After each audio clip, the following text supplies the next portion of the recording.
Okay, we're starting to get into the hard work of actually passing someone's guard using a body lock. Let's start with some reflections on the idea of the hierarchy of positions. The passing method that we're going to look at now uses one of the very best body lock positions in that hierarchy that we looked at earlier. This is where we get two of our legs on one of our training partner's shins. This creates a situation where your opponent has minimal connection to you, but you have maximal connection to them. It creates a real asymmetry and connection in your favor. Let's have a look at it right now.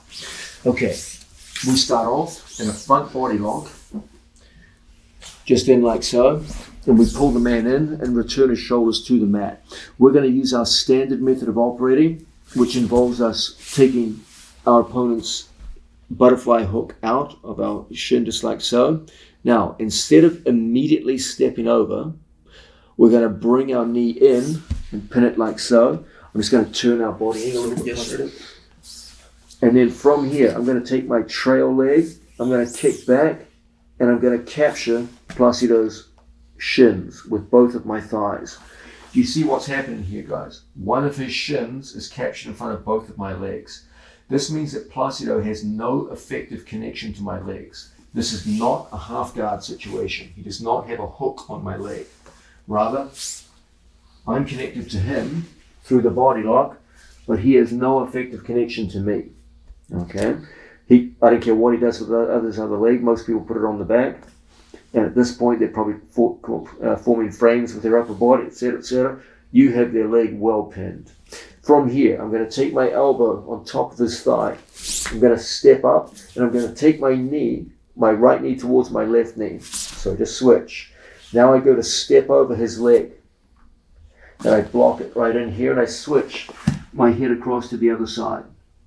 Placido has no effective connection to me. He's probably going to put his other leg on my back, try and hold as best he can. And then from this position, I'm just going to turn, scissor my legs, and bring my knee to my training partner's tailbone. So when he tries to put me back in guard, the body lock and the knee position makes it very, very difficult indeed. I'm chest down to my opponent, so if he bridges, I can hold his body in place and get to a good strong grip. Now as he goes to desperately frame and push me off, I just take my hand, punch through, lift my second arm out, capture the hips, and come into a strong pass and control the head. So once again, we start off in place and put him down on the floor. From this position here, I start by coming out and sprawling so that his foot comes off my body. Now I bring my left knee in, I bring my second leg back, and I capture my training partner's leg. When he tries to move away, the body lock makes it very, very difficult. From here, I come forward with my head, one knee replaces the other, and as a result, I'm able to step over my training partner's leg. As soon as we make the step, the head switches to the other side. Now, my knees shift and point towards his tailbone. As I scissor my legs, I beat his right leg. I don't chase the head. I chase the hips first and put my knee next to his tailbone. So when he goes to put me back in guard, it's awfully, awfully difficult. You can play with head position here.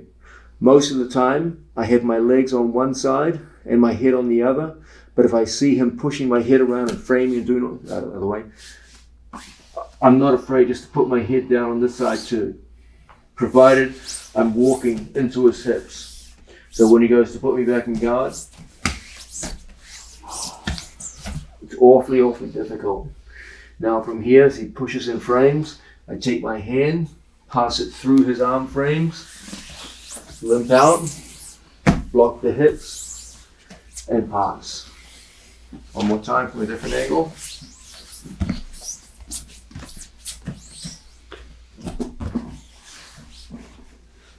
Starting position, we put him down. I need to clear out my training partner's left foot, so I scroll down like so. I bring my knee in, turn, extend my leg so I can capture the foot and shin. He tries to push me away. Difficult. I step over the knee, switch my head, switch my knees, and from here, scissor, bring my knee forward, and finish up in this very strong passing position. He goes to shake me off. It won't be easy.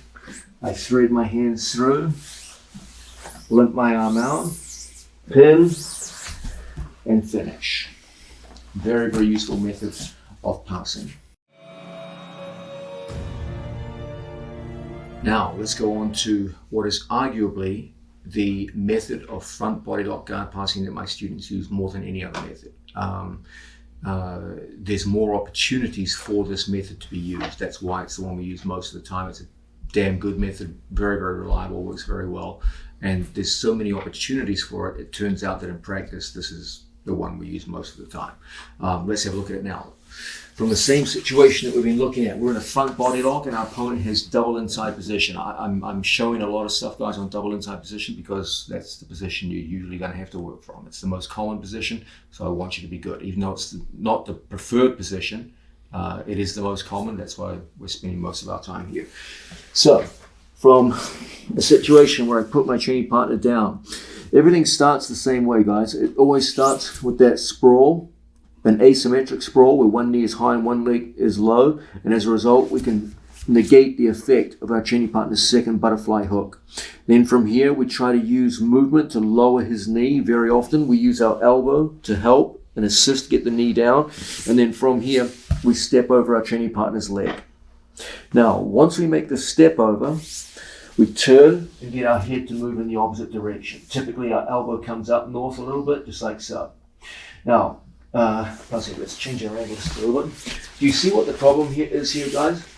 Placido has a good connection to my leg. Essentially what I've done here is I put myself in half guard with a body lock. That's essentially what's happened here.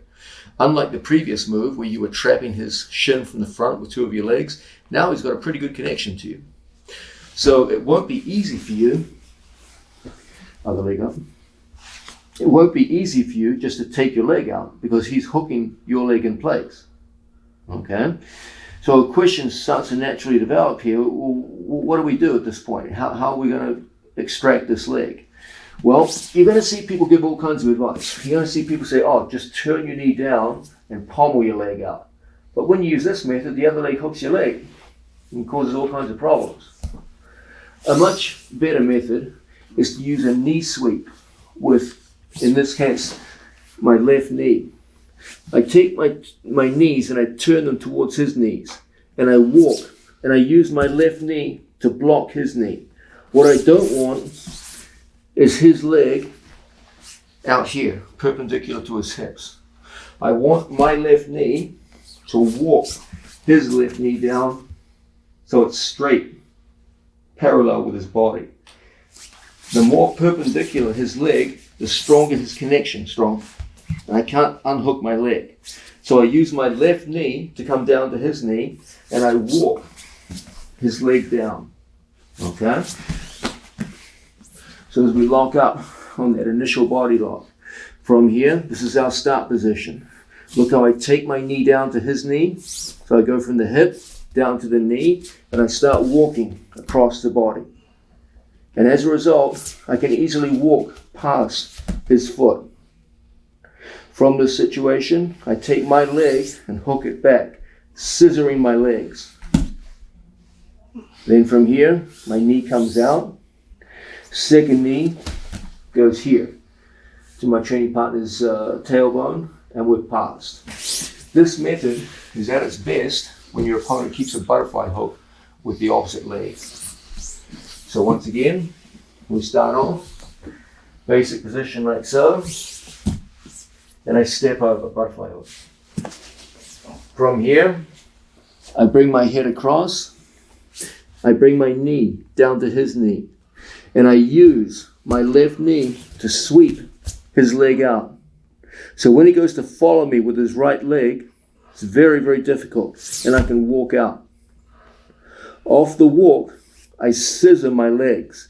So when he goes to lift me with his butterfly hook, those scissored legs make it very hard for him to follow. When he goes to explode with his hips, he's still in a full body lock. And it's very easy for me to control his hip dynamics. When I say explode, I mean shrimping. Very, very difficult to move. Then I just put my knee in front of his tailbone. When he goes to push me off, it's tough. He goes to frame, we bring our hands inside, we limp our arm out, block, and pass.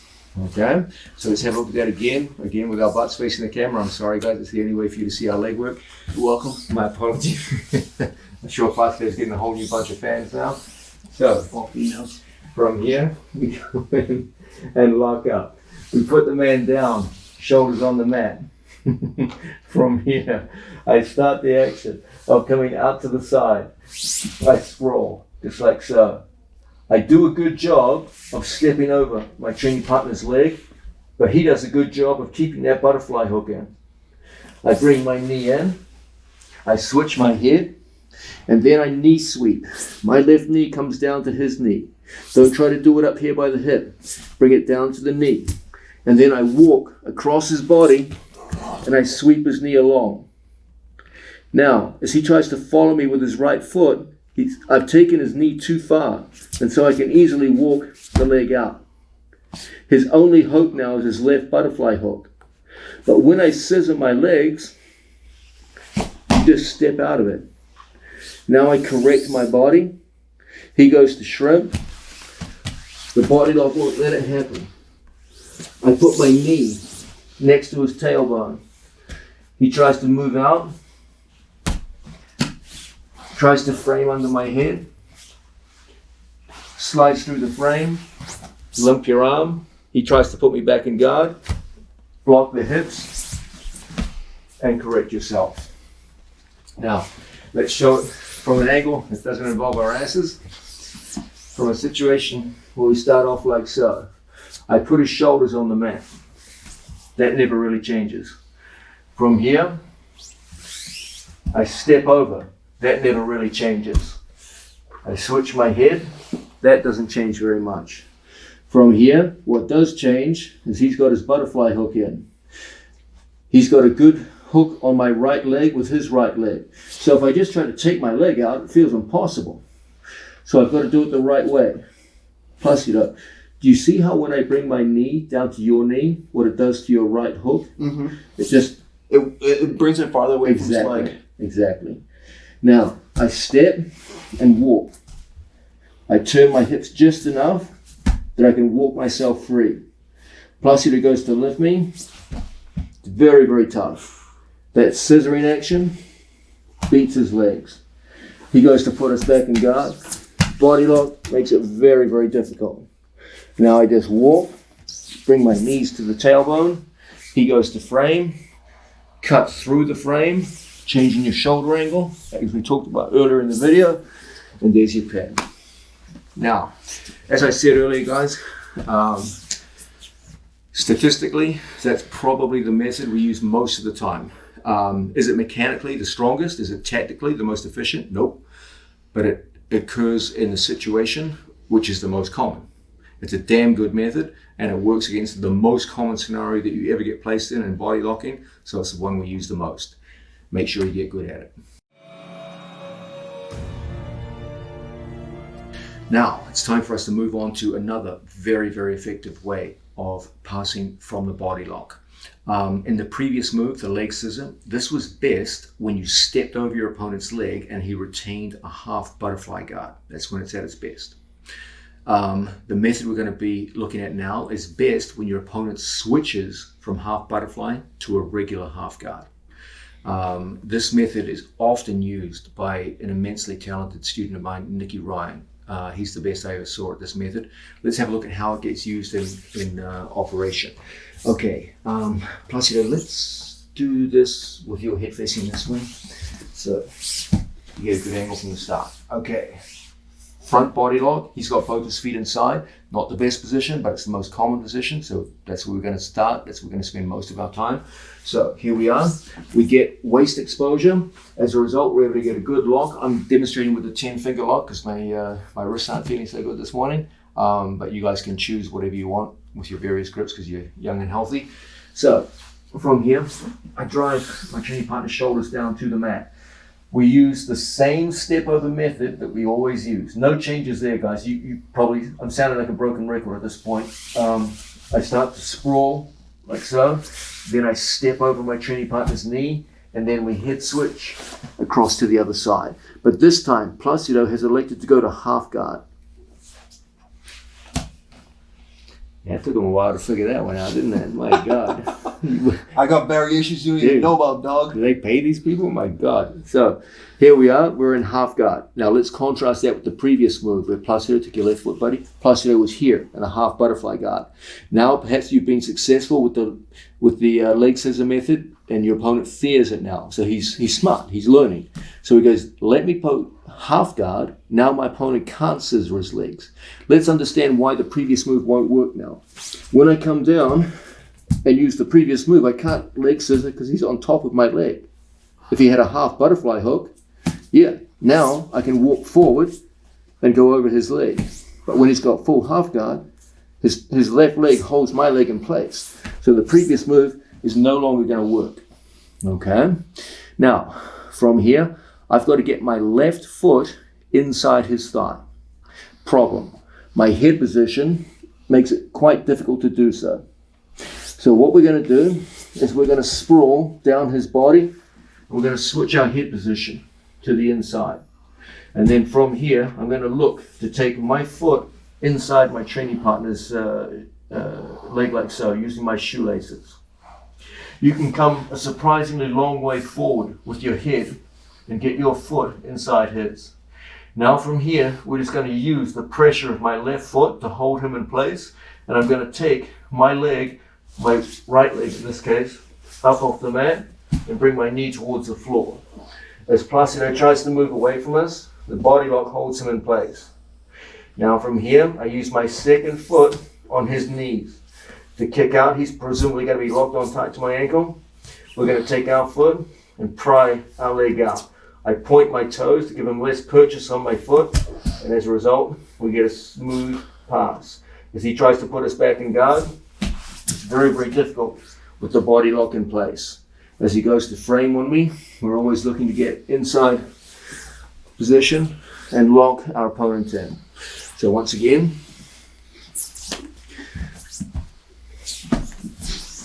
we start off, body lock in place. One thing never really changes, the opening gambit. We step over the top. This time he locks a half guard on me. So that when I make my switch, the previous leg scissor method is not really going to be there. So I bring everything down and I put my shoulder on my training partner's belly button. From a position like so, it's not so tough for us to take our foot and put it inside our training partner's leg, shoelaces over. It's important when we do this kind of action that we find that good position on our training partner's leg. And as a result, we can bring his knees down to the floor and get our knee down to the mat. As our knee comes down to the mat, we're in the perfect position to kick out. We use a foot on his knee, legs down to the floor. He goes to put us back in guard. Body lock makes it very, very difficult. I can't stay in a sit-out position. From here, we turn everything down, chest down, knees in place. My feet come up to my buttocks. So when he goes to hook my legs, very difficult. If I leave my legs out, I can start stepping over them, causing problems. So from here, feet retract, he goes to hook. It's difficult. Then we just walk our knees in, we get our knees to the tailbone, everything in place. It's probably going to be a very hardly fought battle at this point. 2-3 seconds when he's fighting like a demon, hold on to your body lock, and when he frames, cut through the middle, limp arm out, and pass. Okay, once again, this time from a different angle.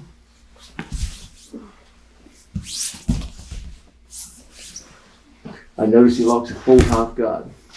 We bring everything down the body, shoulder goes in place, and then from here, we're in perfect position to start getting our training partner's knees down towards the mat, walking out like so.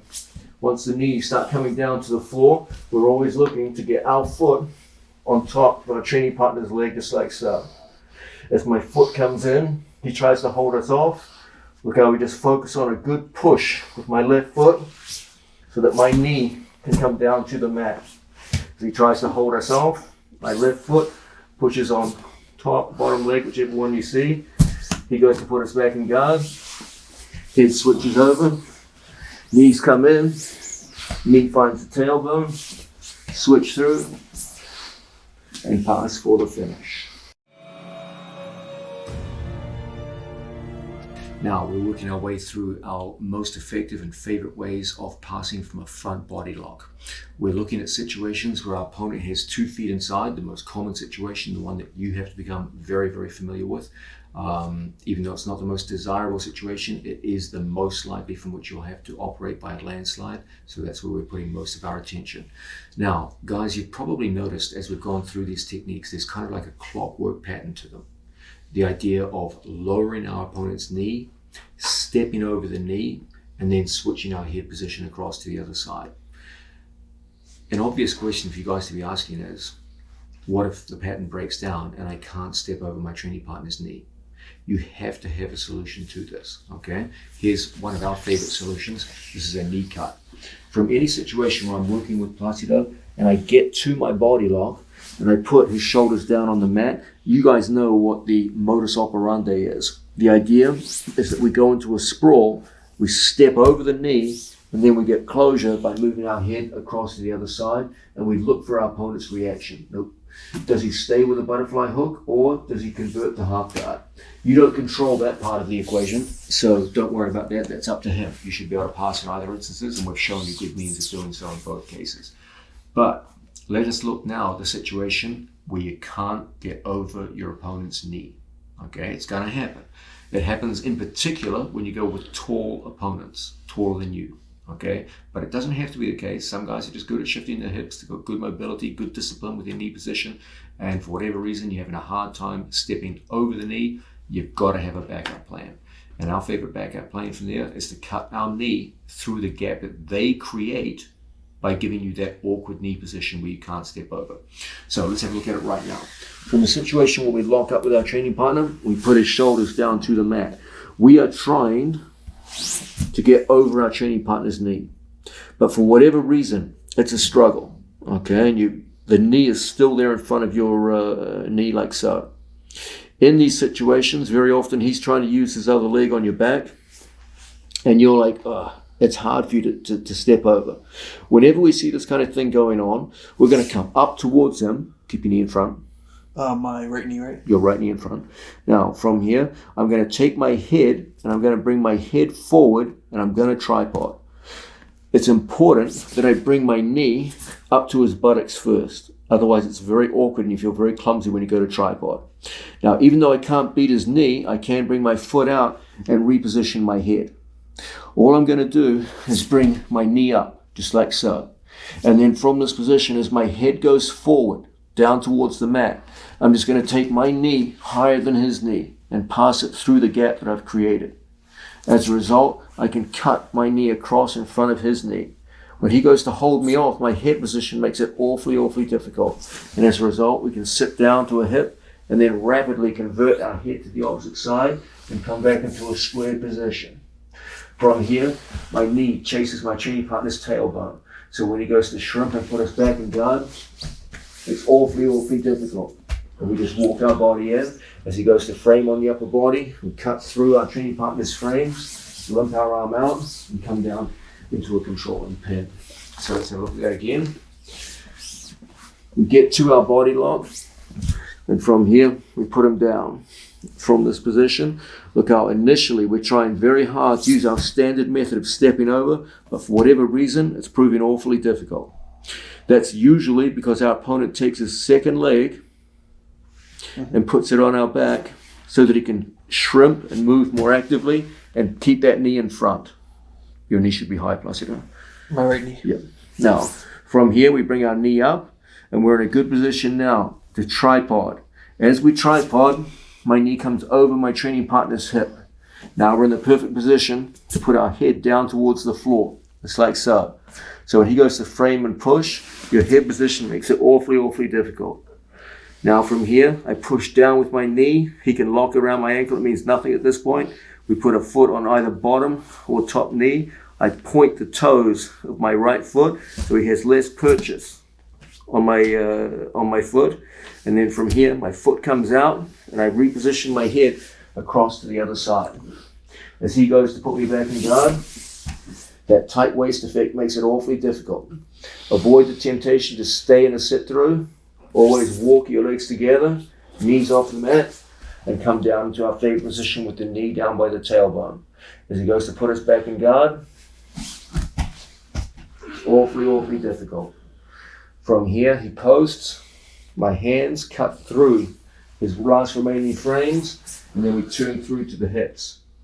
Then from here, we block and pass. Just going to show you with our buttocks facing the camera so you can see the leg work. Body lock in place. From here, I tried hard to step over the top, but I'm having an awfully difficult time. I notice, however, that there's an opening because he's taken out his butterfly hook. So from this position, look how we come forward with the head, and then we come up into a tripod position so that my knee is higher than his hip. That makes for an easy cut through our training partner's legs. My head position and knee position make it very hard for him to get away. My foot goes for a simple kick out. I point the toes of my right foot, and as a result, we get a nice little pass. From here, foot goes out, head comes to the other side. He goes to put us back in guard. Walk our knees off the mat. My knee chases the tailbone, and as a result, he goes to shrimp. Very difficult. Chest to chest, body lock in place. That body lock glues your chest to his and your hips to his hips. So every time he goes to shrimp, very hard to get away.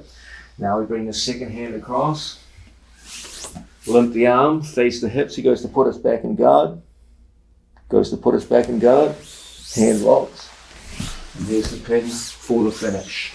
So this is a very useful way of getting around one of the most common problems associated with body lock guard passing, and that's an inability to step over the knee. Then all we do is tripod and slide the other knee across into the gap that our opponent's created and get a nice pass. Now we're looking at body lock guard passing. Initially, we showed you moves to control your opponent and just directly pass his guard. This move and the previous move are looking at situations where the methodology is becoming problematic. Okay, in the previous move, I couldn't get over my opponent's knee, and as a result, we had to use a knee cut method. So in a sense, it was kind of like troubleshooting. Okay, I tried my body lock, it's not working, can't get over the knee. What do I do now? No problem, knee cut. The move we're about to look at now is a second example of troubleshooting. In the previous move, Placido put his leg on my back to facilitate moving away from me, and we knee cut. This time, Placido's like, I know what he's going to do. He's going to try to knee cut on me, so I'm going to keep my butterfly hook so he can't knee cut. Okay, and we're going to use a kick out. By far, the most common time you'll be using a kick out is when your opponent tries to sweep you. Remember, guys, he does have hooks in. He does have butterfly hooks. And you do have your hands locked, so you don't have much base with your upper body. So many of your opponents will take that butterfly hook to deny the knee cut, and they will try to elevate you over and sweep you. This is a very common thing. Your counter to this is a kick out. This turns out to be one of the more common methods of guard passing that my students employ, just because so many opponents try to kick you out. Have faith in something. You are controlling his hips with your body lock. It's actually pretty damn hard for him to sumigashi you. Inside your mind, when he goes to sweep you, your mind will be screaming at you, unlock your hands. You're going to get swept. Because all your life you've been told, if your hands are locked and your elbows are in, you have no base and you'll fall over. And now I'm telling you, nope, go against your instincts, keep your body lock and let your hips do the work. Okay? The phrase you'll hear me saying here is, keep your hips square to the mat. Let your hips provide the base, not your hands. Trust in your body lock, even when all of your instincts are telling you not to. Okay? So let's have a look at this now. We've got a talented opponent, and this is not the first time he's come up against body locking. So he realizes he can't be naive and give simple knee cuts or things like this. So we put him down. That never changes. We come in, we step over, and we get over our training partner's knee. However, when we're in situations like this, we feel like our opponent has elected to keep his butterfly hook. There is a danger now as we go to work and switch our head position that he can put his hands on my elbows and from here lift with his foot and take me over. Okay? After all, your arms are tied up and you don't really have any ability to use them as a base of support. If your opponent succeeds in turning your hips and shoulders to face the ceiling, you will fall. So the whole key is to keep your hips facing square down to the mat. Your shoulders will turn a little bit, inevitably, as your opponent tries to sweep you, but not enough to turn you over. But the focus of your work is keeping your hips square, face down to the mat. Don't let them tip and face the ceiling. Okay? So, as we lock up on our training partner, and we get into our body lock, from here, when I feel him cover my elbows, it's no secret what's going to come next. When my training partner goes to lift me with the sumigaeshi, all we're going to do under this, I'm getting fat, aren't I, Placido? From here, as he goes to lift me, first, have faith in one thing. The body lock just makes it intrinsically difficult to hit the sumigaeshi, just without me even doing anything. Why? Because what he needs for an effective sumigaeshi is space between our hips, so that when he covers my elbows, his hips can go higher than mine and send me over. The body lock prevents that from happening. So right from the start, before anything even begins, it's actually pretty tough. So don't freak out when the guy covers your elbows and say, oh my God, I'm going to get swept, and just let go, okay? Have some faith. When your opponent covers the elbow and goes to sweep you, he's going to drop his right foot to the floor to push off the mat. Okay, it's the only way he can get power. If he doesn't keep his foot off the floor, go to lift me, buddy. Impossible. He'll never even move me. He's got the right power off the floor. Now, when he goes to do this, all we do is look in the direction of the sweep, and as my training partner goes to lift me, I just throw my body across, and my hips stay facing down to the mat. As he goes to move, we take our knees off the mat, knee goes to tailbone, and we go forward with our chest. When he goes to put us back in guard, very, very difficult. Now we cut through his frames, elbow comes out, face the hip, and pin. Okay. Let's do this one with our buttocks facing the camera. Okay, I get to my body lock position. I step over. If Placido keeps his right foot where it is and tries to sweep me, he'll never move me. This is just not going to happen. He has to push off the mat. When he does so, I just let my hip go, and then from here I take a hop with my left foot, and down we come. Now I transfer my head across to the other side. When he goes to put me back in guard, I walk to the tailbone, joining my right elbow and right knee, right up there by the tailbone. He goes to put me back in guard. Very, very difficult. And then from here, we finish. Let's have a look at that one more time from the same angle. From the body lock. If Placido keeps his right foot hooked around me in half guard and tries to lift me, my body lock will never let it happen. So he has to put his foot on the mat. As he goes to lift me, I just come up, and then I hop with my left foot. One hop, and sprawl. My hips are square down to the mat. I turn them even squarer. Feet come in, he goes to put me back in guard. The body lock controls him. Knee to buttocks, right there by the tailbone. He goes to frame, cut the frame in half, step around, head down, block the hips, and pin. So this is a very effective way to walk out of an attempted sumigaeshi. This is a common counter that opponents will be trying to use on you. You have to know how to deal with it. Now, we've been through a bunch of ways to employ body lock guard passing. Do you remember, fellas, from earlier in the video, we talked about 2 philosophies of body lock passing?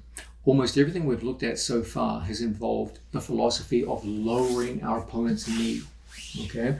Of getting to a body lock, and then from here, making the knee come down. And as a result, we could start stepping over our training partner's leg and creating a lead leg and a trail leg, okay? But you will remember from earlier in the video that there were 2 philosophies of body lock guard passing, and the second one was this idea that we could go high over the obstacle of our training partner's knee. This kind of high hip method is actually one of the most effective forms of body lock guard passing. It has a very different dynamic from the methods we've looked at so far. It's a faster dynamic. It tends to be used in a quick bursting attack that gets you right past your opponent's legs in a very short time frame. It also involves the idea that you have to be able to surf over your training partner's knee. As it were, you have to just step over his knee with your hip and fix his knee inside your hip and surf over his knee. I'll demonstrate now. Okay, Placido's here in front of me, and we've managed to get waist exposure. That's always the first element behind any body lock. We've chosen, for the purpose of the move, I'm going to choose the 10-finger grip. Okay, I could have gone with other grips, but I'm demonstrating out of 10-finger, and I've done a good job of getting the shoulders down to the mat. Now, from here, this move is predicated on the idea of height. So I'm just going to bring my knee here to his tailbone. We are not sprawling down. That's not the idea. We want our body high, okay? So if he's in here, I just place my knee down. Now, I can take my knee up off the floor if I want. It's not essential, but you can do it if you wish. But what is essential, is that I take my knee and catch here on my training partner's knee. And that's going to make a strong resistant body, Placido. That's going to create a situation where I can surf on my training partner's body. So nothing is on the floor. Bring your knees to your chest. Nothing is on the floor. And I'm surfing on his legs. I bring my other foot up to my buttocks. And as a result, when I scissor, all I do is bring my leg back and place my knee down. That was the slow motion version of it, which required poor Placido to keep my big fat body open here. He was working overtime on that one. So we lock up on our training partner. My knee comes in. I step and hook onto his thigh, just like so. And then all I do is I just simultaneously move my head from one side to the other, and I give a little push off this leg, and I land across. I avoid the temptation to go chasing the head. Rather, we take our knee to the tailbone. So when he goes to put us back in guard, it's awfully, awfully difficult. And then from there, we work our way up north to the head and pin. So once again, we've got an opponent here in front of us. He's in guard. We're working plane. We see that waist exposure. We put his shoulder down.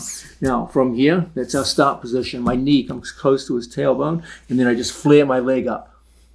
Once I get that flare, I just step over his knee. Off that motion, okay, I just look the other way, and my knee goes straight to my training partner's tailbone. Okay, I'll demonstrate this from a variety of angles so you can see what's going on here. First angle is the least pleasant, with our butt straight to the camera. So, depends where you're at. From here, we lock up on a training partner. Look how my knee comes to tailbone. That starts everything, okay? If I try and do it from here, I'm out of balance. He lifts his leg and I fall. So I've got to keep my balance by bringing my knee in close. Now from here, I start that action of lifting, looking like a dog pissing on a tree. And then from here, second foot comes up, and then I just push off his defensive leg. And my knee finds my training partner's tailbone.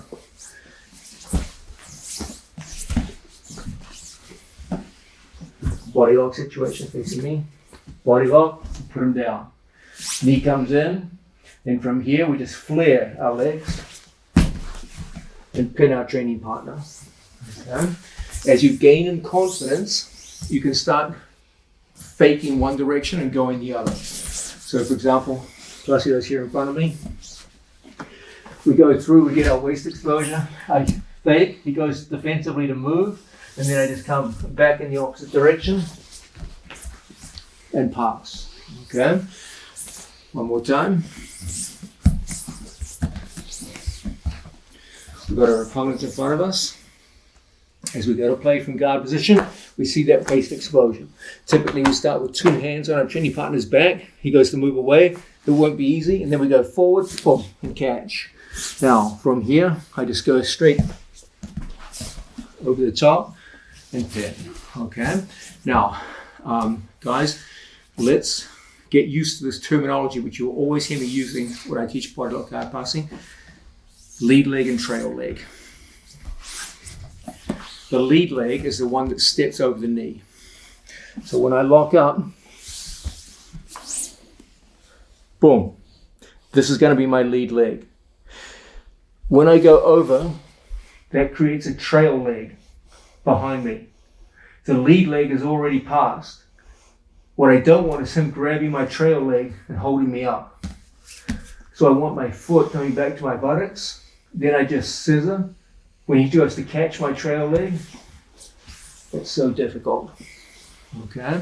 The whole idea behind these step over body locks is to use your lead leg to step over his knee, and then the whole finish is how you're going to get the trail leg to pass his guard. So it's one leg at a time. The good news is, you can't move his hips because you're body locking them. So you should be able to win most of these encounters. So here we are, hands up. From here, we go in and lock. I take my knee across. Now, as I hit that initial move, like the dog pissing on the tree, watch my trail leg. As I surf over Placido's knee, my second leg comes around the corner and scissors. Boom. So the trail leg is now passed. Knee comes down and we're in position. One more time. My left leg will be my trail leg. I step and pass. Left leg is lead. Right leg is trail.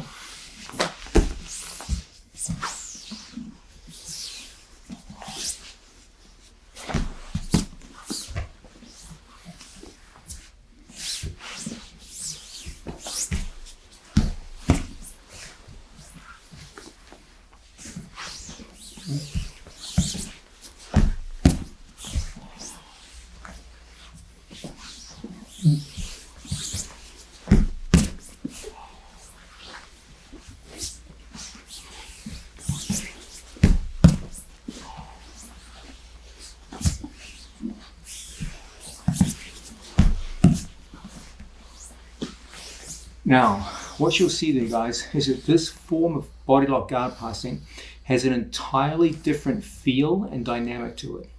It's not about that heavy sprawling pressure that we've been looking at so far in the video, where I'm dragging Placido's knee down towards the floor. I'm stepping over it. I'm coming up high. I'm putting feet inside and I'm working my way. It's got none of that. It's much more about a dynamic of surfing over his knee, where I get a hold of Placido and I surf over that knee into the pass. So it has a much faster, smoother dynamic, where essentially you put his knee into the pocket of your hip and your body just surfs over his hip. So even when the second leg hooks into me, look how I just beat it with the scissor and get to my pass position. Okay. Done well, this form of guard pass complements your heavy pressuring passes. It represents the second philosophy of body lock guard passing.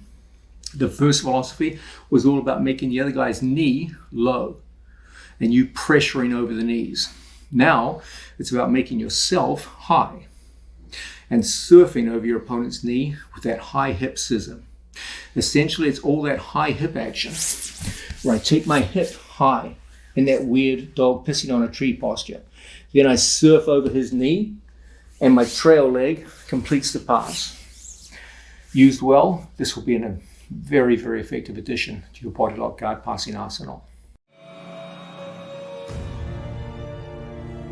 Now, we're looking at this notion of creating a lead leg and a trail leg, and as it were, going high, using a high hip action to go over our training partner's knee. So we're no longer focused on the notion of bringing his knee down. We're interested in bringing ourselves, in particular our hip, up. The basic dichotomy we're trying to bring here, guys, is that there's two philosophies of body lock guard passing. I can either make my opponent's knee go down lower, or I can make my own hip go higher. And both of them will get you over the obstacle of your opponent's knee. Your goal as a body lock guard passing specialist is to get good at both. It's okay that you favor one more than the other, that's natural, but you should be good at both, okay, in order to maximize your potential as a body lock guard passer. So in the previous move, my opponent had 2 butterfly hooks, okay, and we went straight into our high hip scissor right from there. Now, that's certainly an effective move, but as I'm sure you guys have picked up from this video already, my favorite way to go into body lock guard passing is to create a 2-on-1 shin situation, okay, where both of my legs are across my opponent's shin. That means that essentially I'm only fighting one of my opponent's legs. And in addition, not only am I only fighting one of his legs, I'm fighting his legs with almost no meaningful connection to my legs. So it greatly facilitates body lock guard passing in general. And it also greatly facilitates this high hip method of guard passing. So we're going to start off with Placido with 2 butterfly hooks. Okay, let's change our angle a little bit, Placido, so we're about 45 degrees to the camera, just right here. Okay, so Placido has the standard butterfly guard situation, and we've seen that from here, if I bring my knee in close to the tailbone and then scissor my second leg back, then from here I can create the 2-on-1 scenario, okay, where both of my legs are on one of his shins. That means that Placido has very little in the way of effective connection to me. Okay, now from here we're going to hit that same high hip action, but it's going to be easier now because there's less connection on Placido's part. As always, we're focusing on getting our knee tight to the tailbone and then going into the high hip position. High hip is that weird position like a dog pissing on a tree, strong body Placido.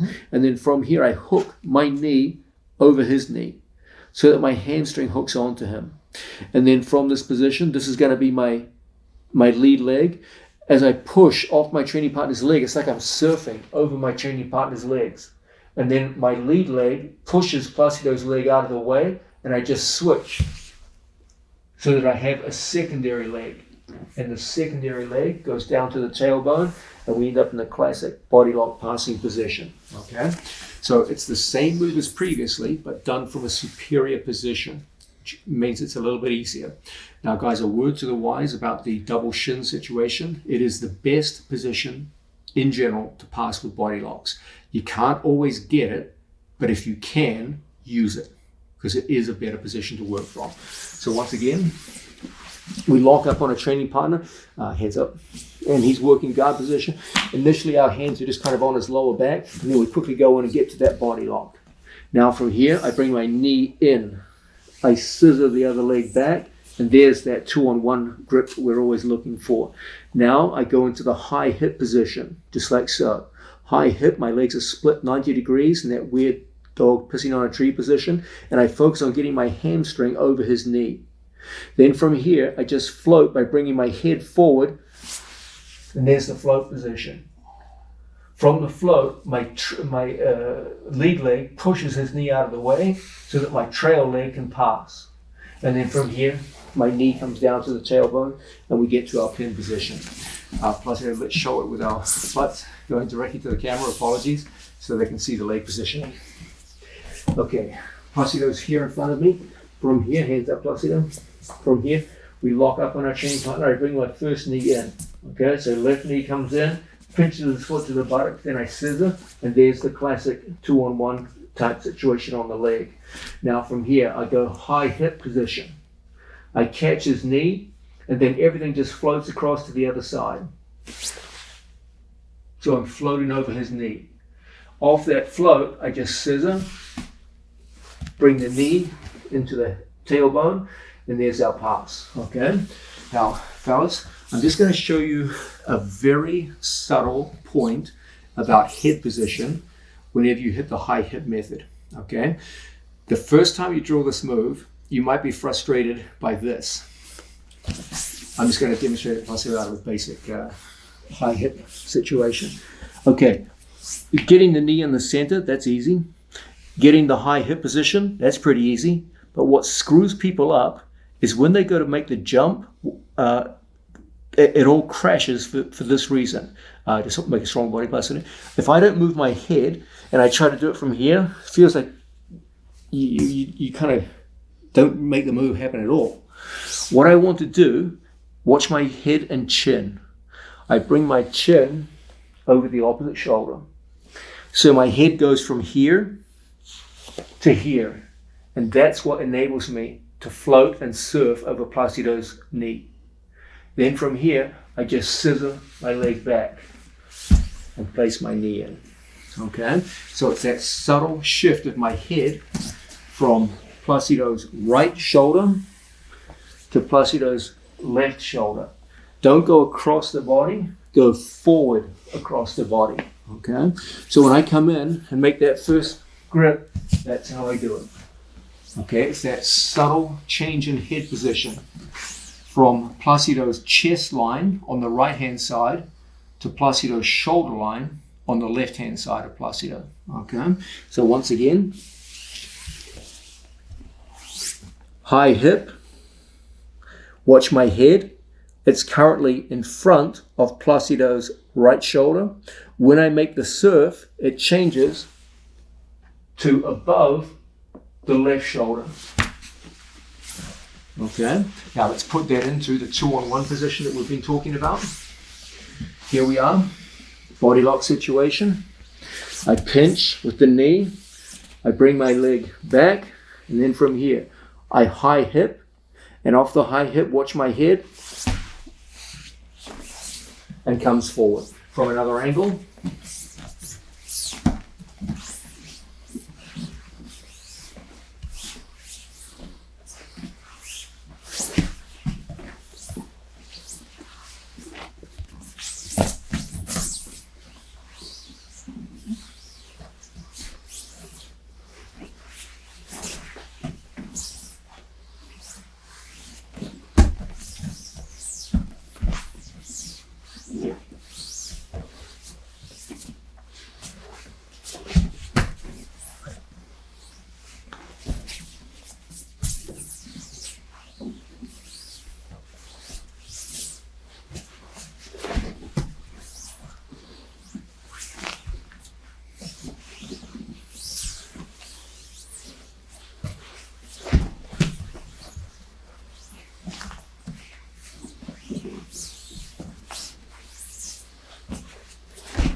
and in this way, you can combine the high hip method of body lock guard passing with one of our strongest body lock passing positions, the double shin situation.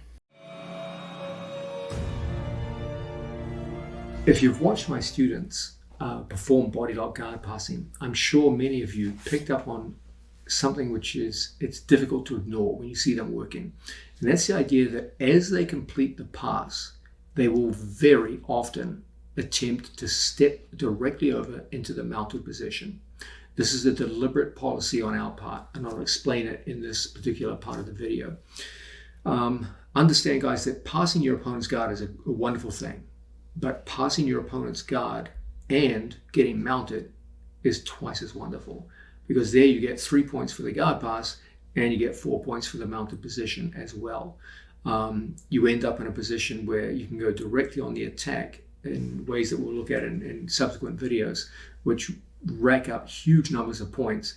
They literally more than double the points you would score for the guard pass, and this can be done at almost no additional work and no additional risk. So it's almost always worth doing. It also works out to be mechanically very, very efficient because of the very use of body locking. Let's have a look at it now. Placido is in front of me. I'm going to demonstrate this one, guys, out of the high hip method, since we've been working on that in the last few sections, and it flows on particularly well from high hip passing because it goes with the more speedy method of guard passing, the high hip method, rather than the slower, more controlling method of forcing the knee down towards the mat.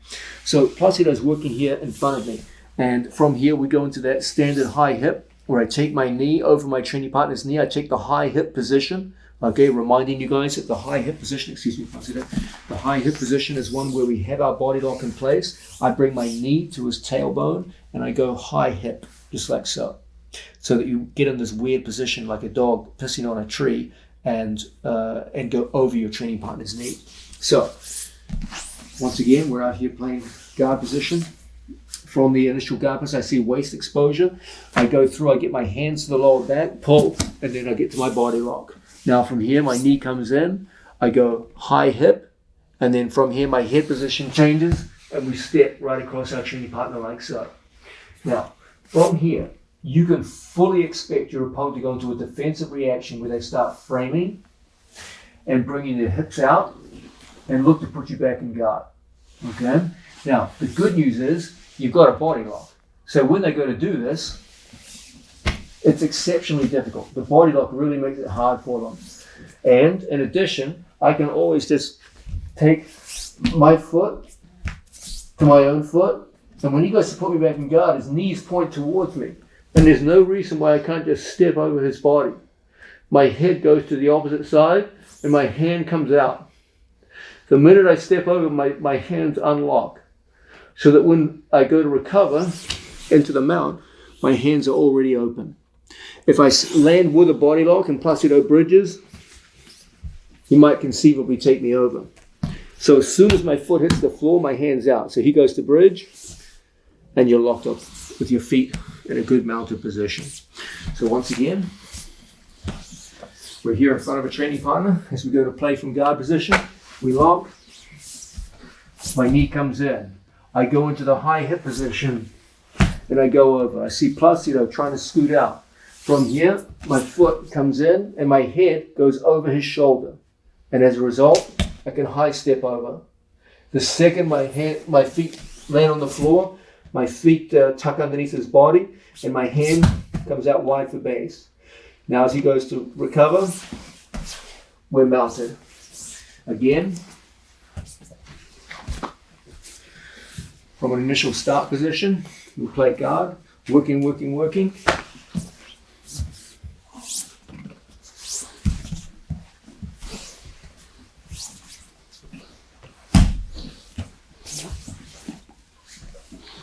And we're mounted.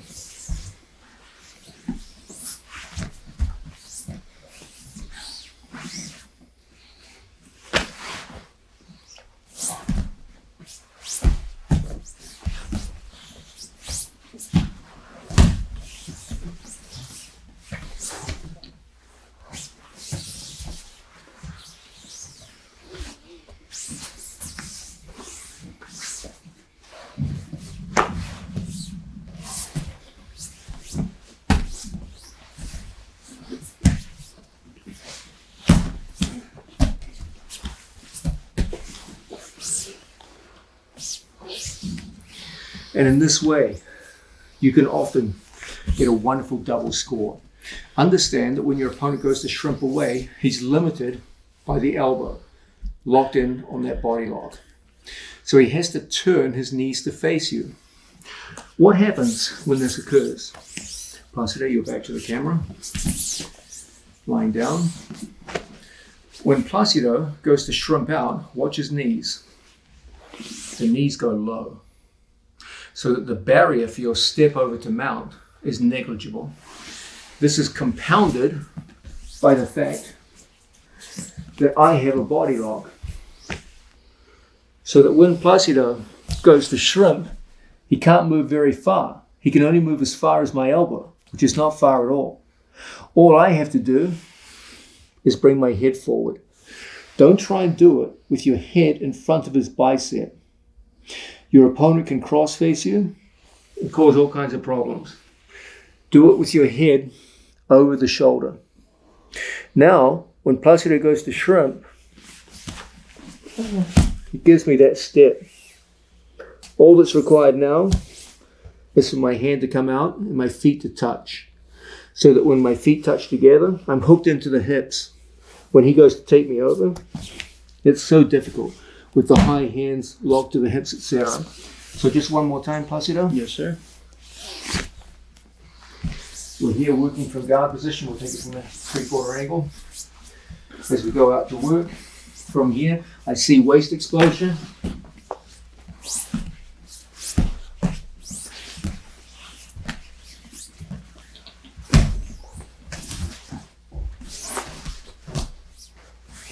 And we're in place.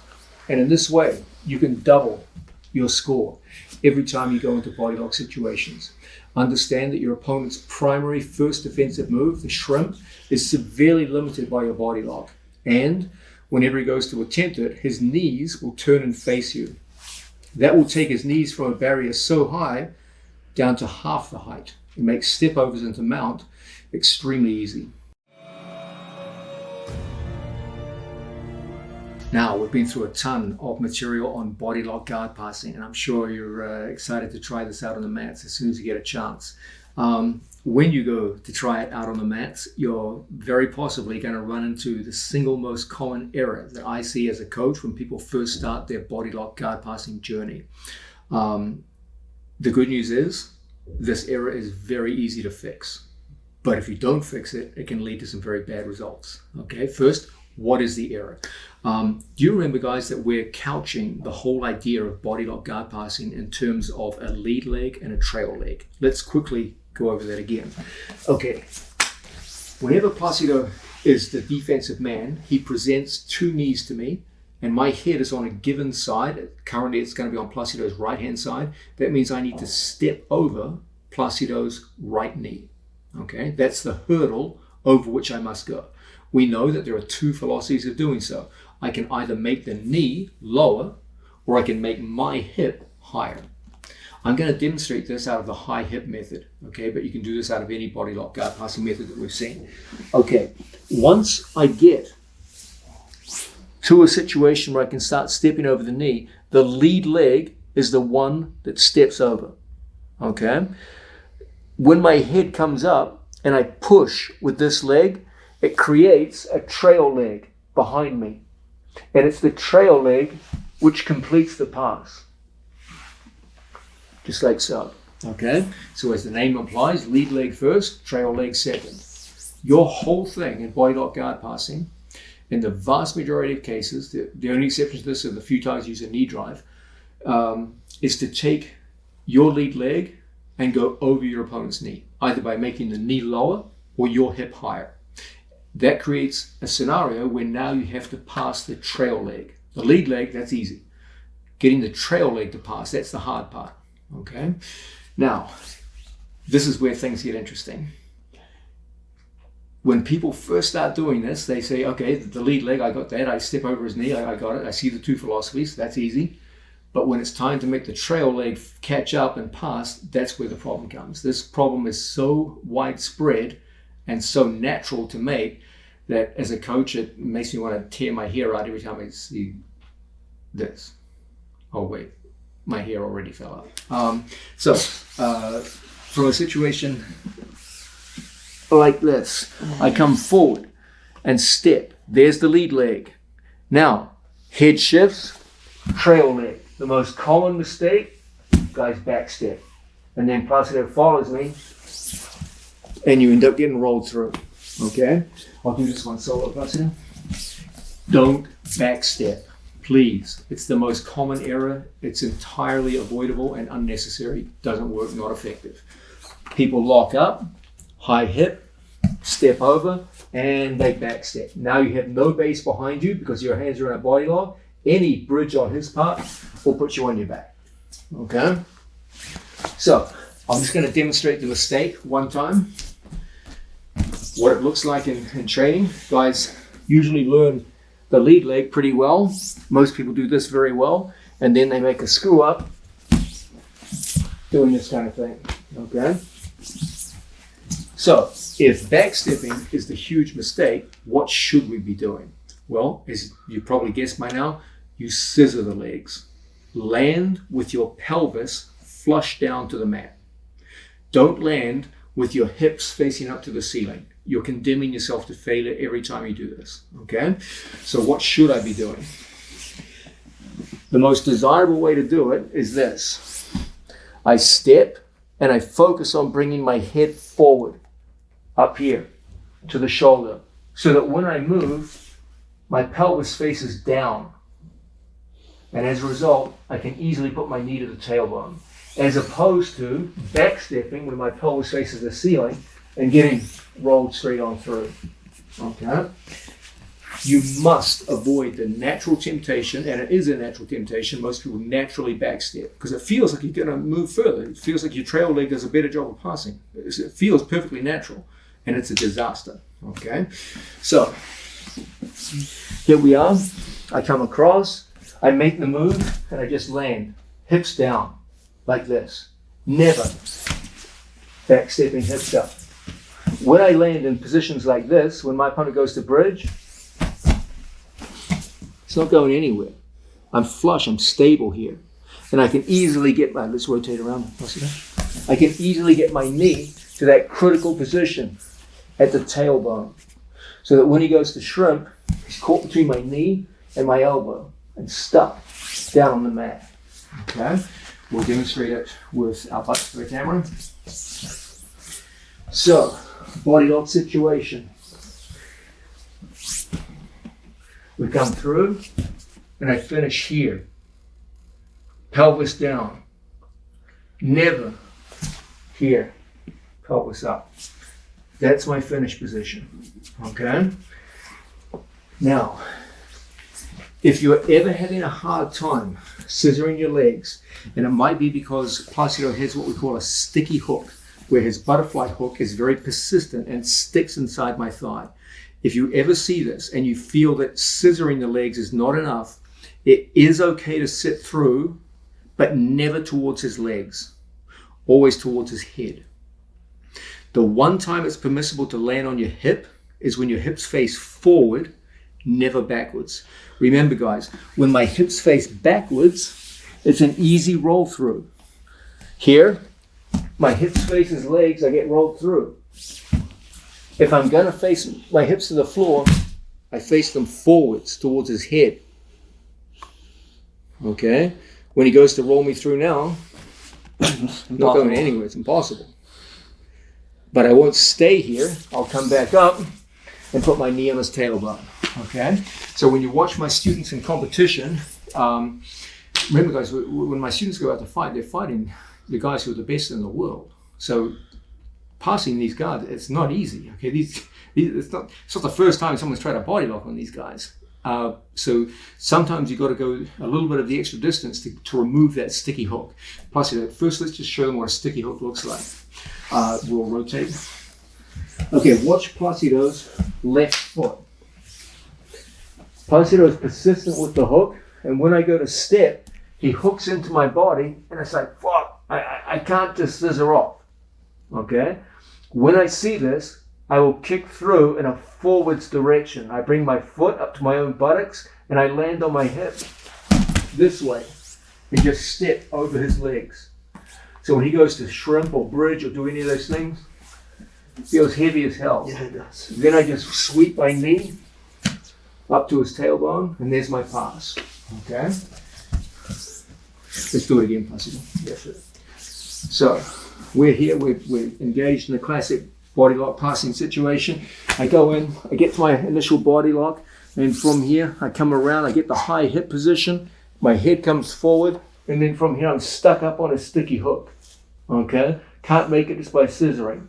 So from here, I'm just going to push off his body, and as a result, I can just sit down over his knee. My hips face forward. I've got to beat Placido's knee. He wants to bring the knee up to the ceiling and put me back in guard. That's what he wants. So what do? I step. When he goes to point the knee forward, I'm literally sitting on top of it. Then I just come around the corner, walk everything back, and pin. Okay? Sometimes, for you younger, more athletic fellas, you will come right off his sticky hook. Looks like this. I go over the top, and you just throw right over the top and land.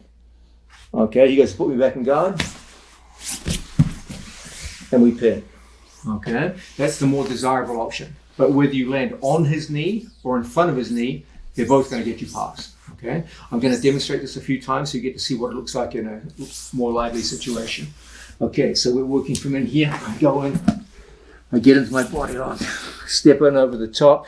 There's the high hip position, and then from here, I just throw, step, and pin.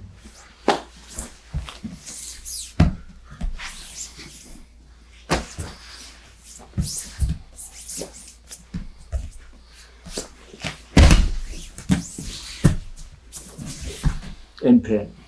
Okay.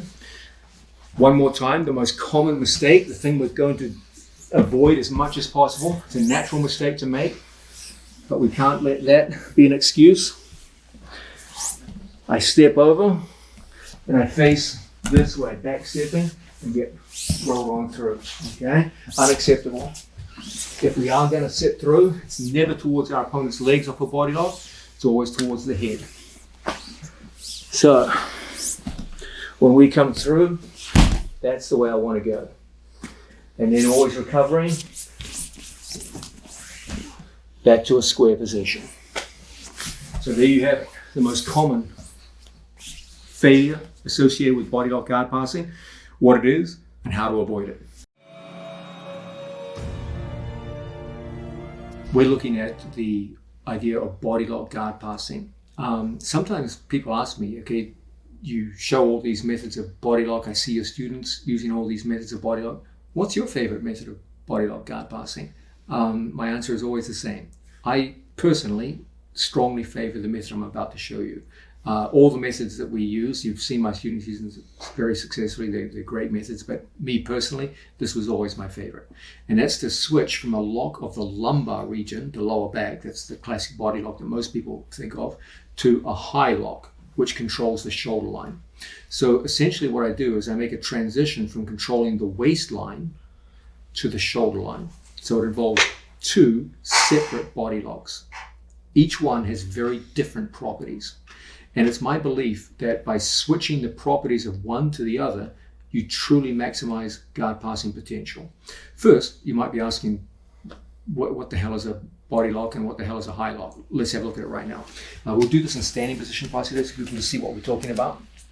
Okay, a lumbar lock, as the name implies, refers to any body lock situation where I control the lumbar region of the body. Okay, so I lock up on a training partner and step in, just like so. I'm controlling the lumbar regions. Okay, if Placido tries to walk his hips back, it's difficult because the lumbar controls the hips and lower back. Okay, so that would be a classic control of the lumbar region. The problem associated with lumbar locks is that opponents, if they do get their hips back and away, my grip ends up breaking. Okay, because the grip is located at the lumbar region. Now, if I control it and I step in and I get genuine control of my training partner's lumbar region, it's a winning grip. But if I fail to control it and my opponent's hips goes back, the grip breaks. Okay. Now, let's contrast that with a high lock. In a high lock, I come in underneath the armpits and I lock up here at my training partner's back of neck, just like so. So when he goes to sprawl his hips back, it doesn't compromise the lock. Lumbar lock, he sprawls the hips back, it compromises the lock. Here, he sprawls the hips back, nothing is compromised. Okay? This lock, the high lock, controls the elbows. When he tries to bring the elbows down, very difficult. The lumbar lock, he brings the elbows down over my elbows, breaks my grip. So the lumbar lock does nothing to control the elbows. It does a superb job of controlling the lumbar region if I can get good hip position relative to his. Okay? The beauty of the high lock is that when he goes to sprawl the hips back, I can hold very, very easily. The grip never gets compromised, and it controls the elbows and the shoulder line. So the high lock controls the shoulder line. He goes to bring the elbows and shoulders down, and you've got excellent control. The lumbar lock controls the waistline and the hips. Okay, so the area of focus is completely different. The weaknesses of one can be covered by the other. Now, When you first go into body lock someone, you want to control their hips. Why? Because the whole guard position is centered around hip movement, lateral hip movement, forward shifts, lateral movements left and right, shrimping, etc., etc. Okay? So when I first go in on someone, they're in seated butterfly guard. My whole thing is to control the lumbar region so that the hips are controlled. The hips are the focus of guard position. So as we play in this position, I go in and I get to the hips. That grip at the lumbar region shuts down lateral movement. He goes to move. It's tough. Okay? Now, once I start that high leg action that gets me lead leg over, and we settle down. Now, I play a waiting game with my hands open or locked.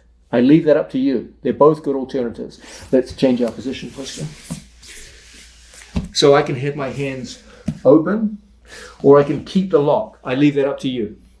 Now, as Placido goes to play in this position, there's going to be times where you see vulnerability, where your hand can punch through. Then my head goes over and my hands lock all the way up here by the neck. So that when Placido goes to play guard position, his elbows are locked out of position. To be effective from bottom half guard, he would prefer to have his elbows by his sides so he can form underhook, so take me out of balance.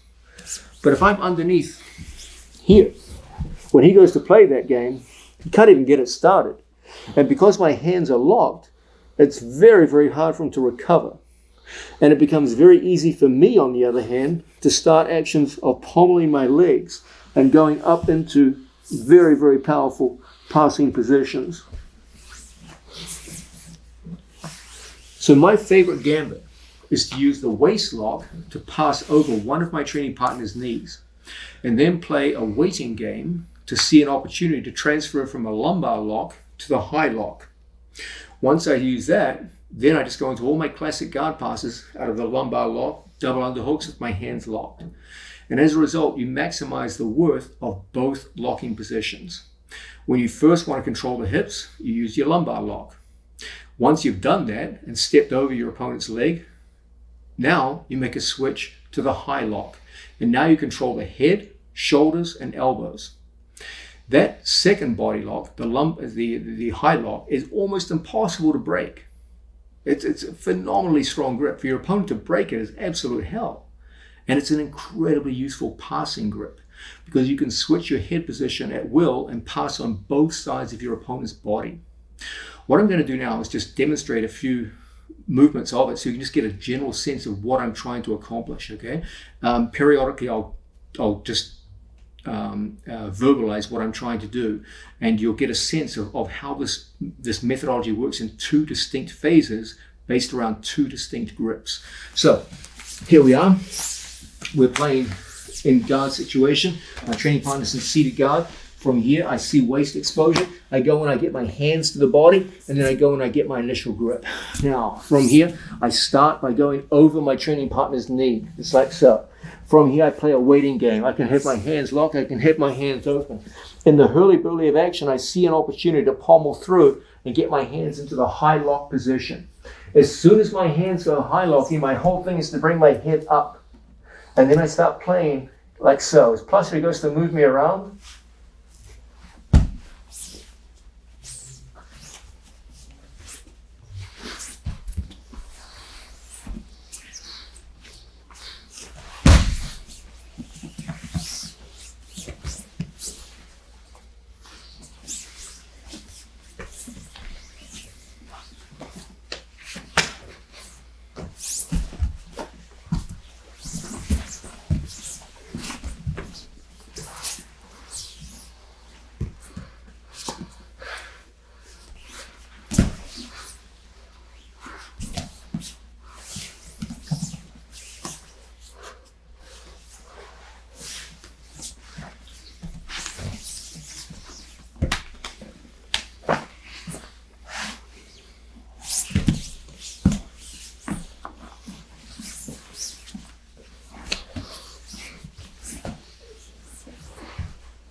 And in this way, you can see that quick transition from lumbar lock to high lock represents one of the best ways to use two locks to control two parts of the body. The waistline first, in order to step over the knee, and the shoulder line and the head in order to control the eventual pass. We're looking at troubleshooting with regards to body locking. We've seen what to do when opponents won't let us step over a knee, knee cutting.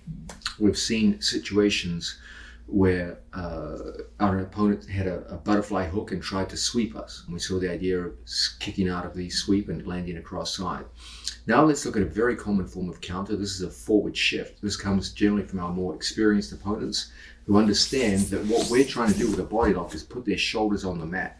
So when we first go into a body lock, our whole thing, presumably he's fighting me here, is to put our opponent's shoulders on the mat, drive him down like so. Now, he knows what my intention is from here. So Placido now will go into a forward shift and return to a seated position. Because once he returns to a seated position, he has a much better chance to stand up to his feet, sweep me, go into various forms of elevations, maybe even get leg locks. It's not going to be easy because I still got a body lock, but at least he's got a better chance.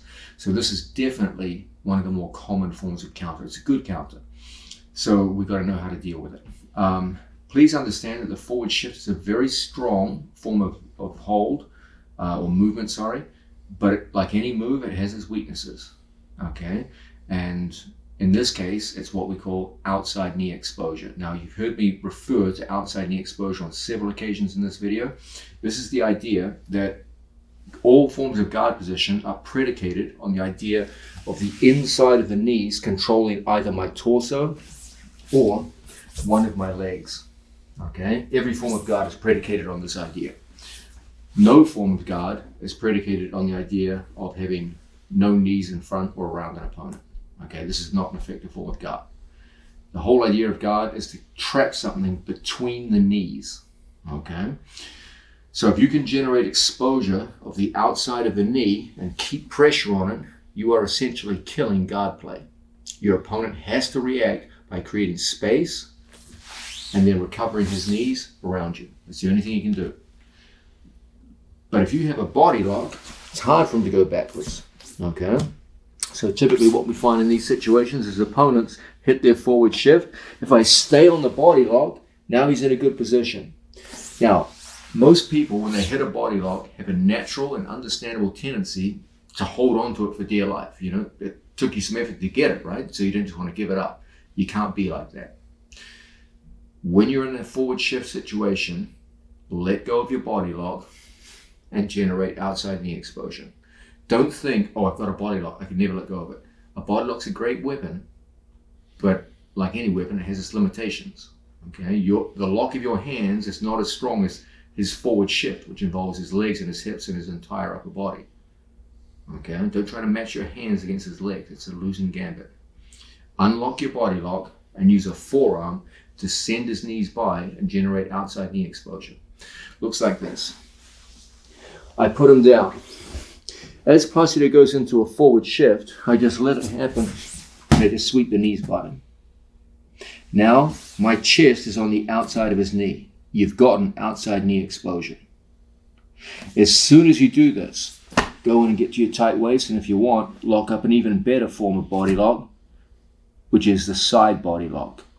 Make sure when you do this, don't give him space to just bring his knee back where it came from. You've done a good move. Keep it there. So sweep your knee behind his knee and put the other leg up. So you find yourself in a situation now where you have a side body lock. You just went from a good front body lock to a great side body lock. Side body lock's always preferred over a front body lock. When Placido goes to work in a position like this, it's awfully, awfully difficult. Okay? Guys, as much as we like front body locks, side body locks are even better. We're going to be looking in some detail at side body locks shortly, but this is your first introduction to them. Okay? Don't hold on to a front body lock for dear life when there's a better side body lock right there in front of you if you just perform this simple move. So here, I'm in a front body lock. Presumably he's working. Don't sit up. We're working here from guard. I touch his shoulders on the mat. Boom. Placido's like, nope, that's not what I want. And he immediately goes into a forward shift. And we immediately go into a shuck that puts his knees in a poor position and generates outside knee exposure. Immediately, I come in and I knee sweep. My knee goes across. So when he tries to bring his knees back in, Impossible. very difficult. As he tries to build base, I want to constantly circle his shoulders to the mat and stay over his knees. Okay? Don't worry, I'll be showing you how to deal or how to pass from a side body lock soon, but for now, just countering the forward shift. So, he's got his hands on me, presumably. Presumably his hips are back. Hips back. And we're playing from here. We pull the hips in. He goes into a forward shift.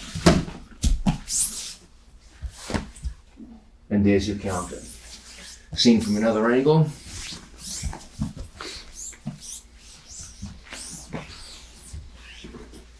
We put him down.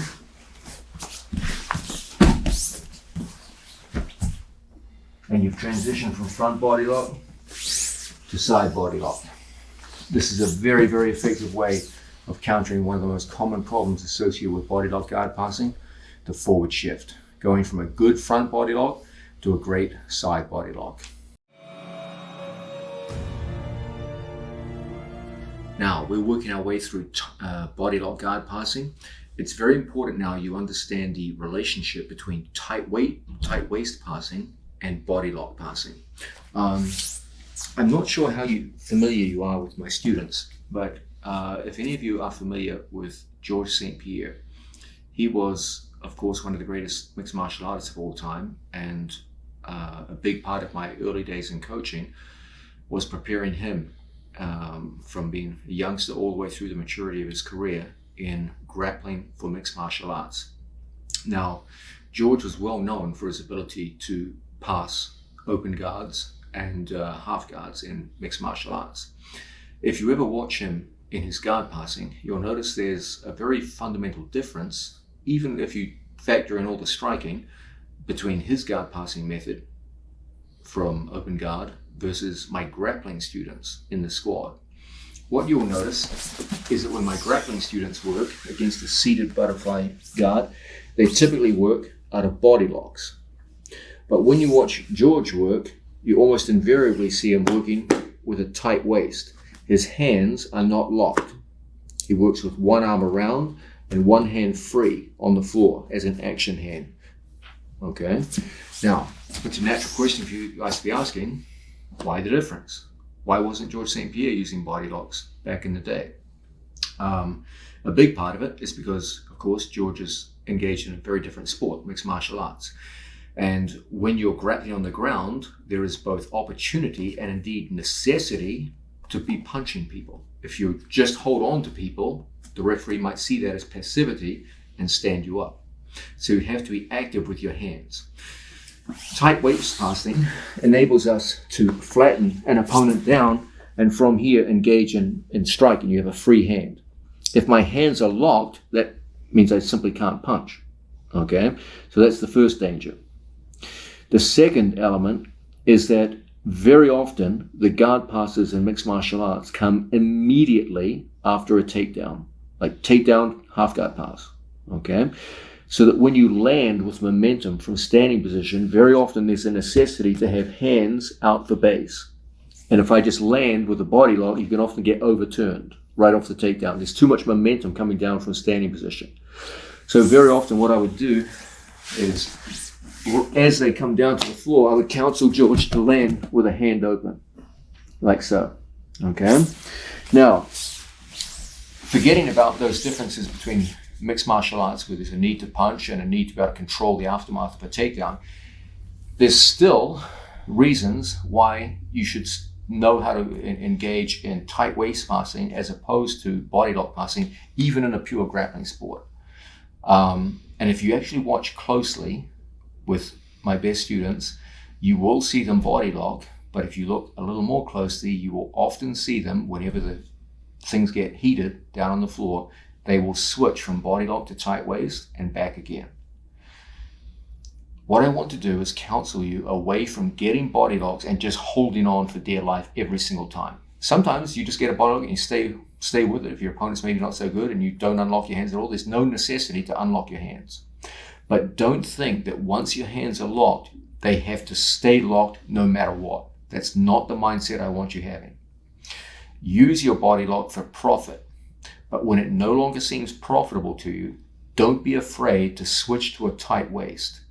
And please, don't think that just because you switch to a tight waist, you can't go right back to a body lock should the situation demand it. What I want you to do is to be flexible with your body locks. Use them when they're appropriate, and then switch to a tight waist when they're not. And then if it becomes appropriate again, go back to your body lock and play between the two.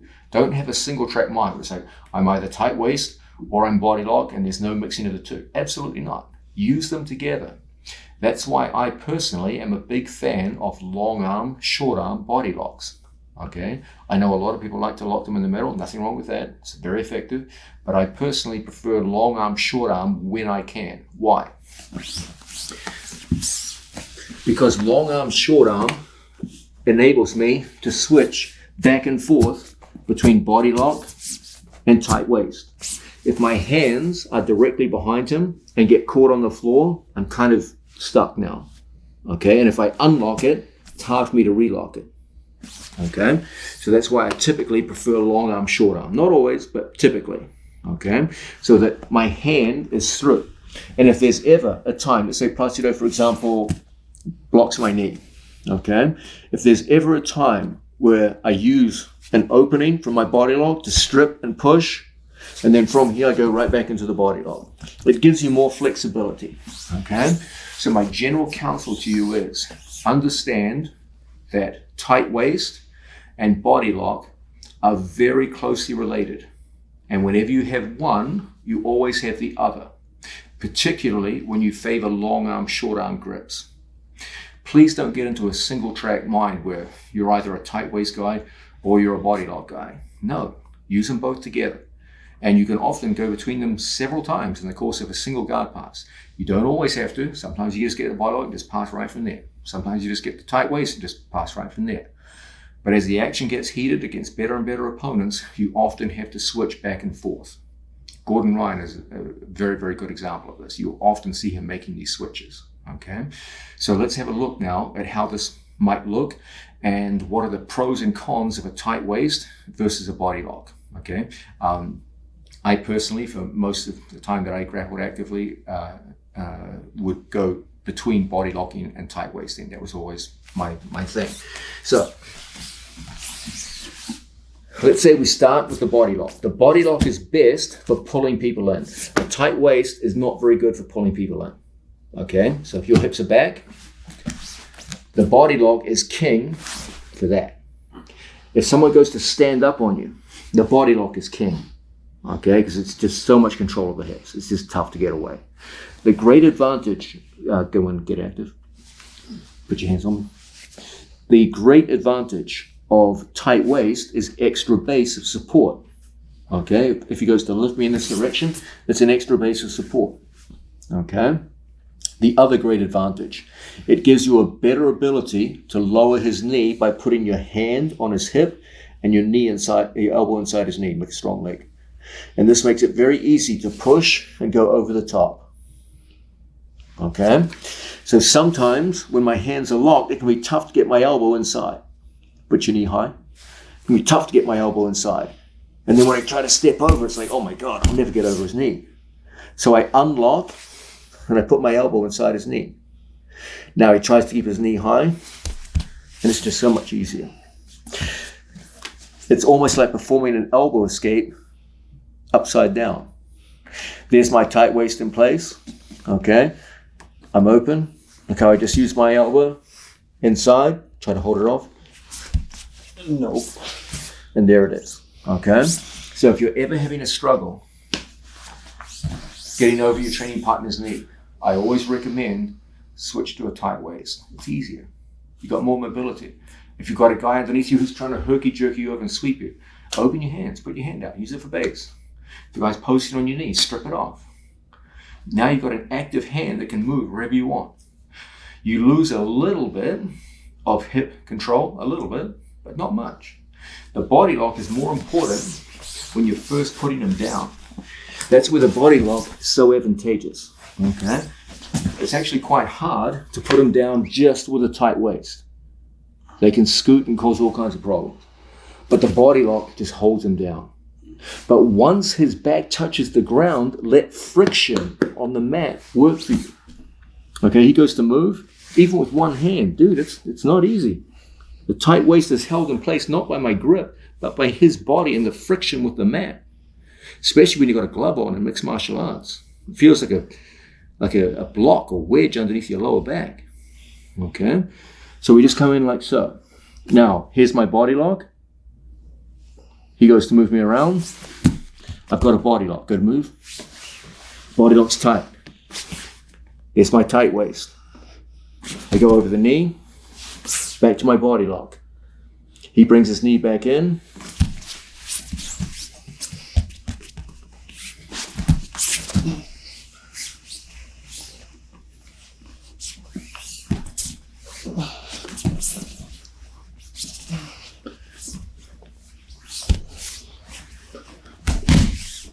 And you see how you just play them back and forth against each other.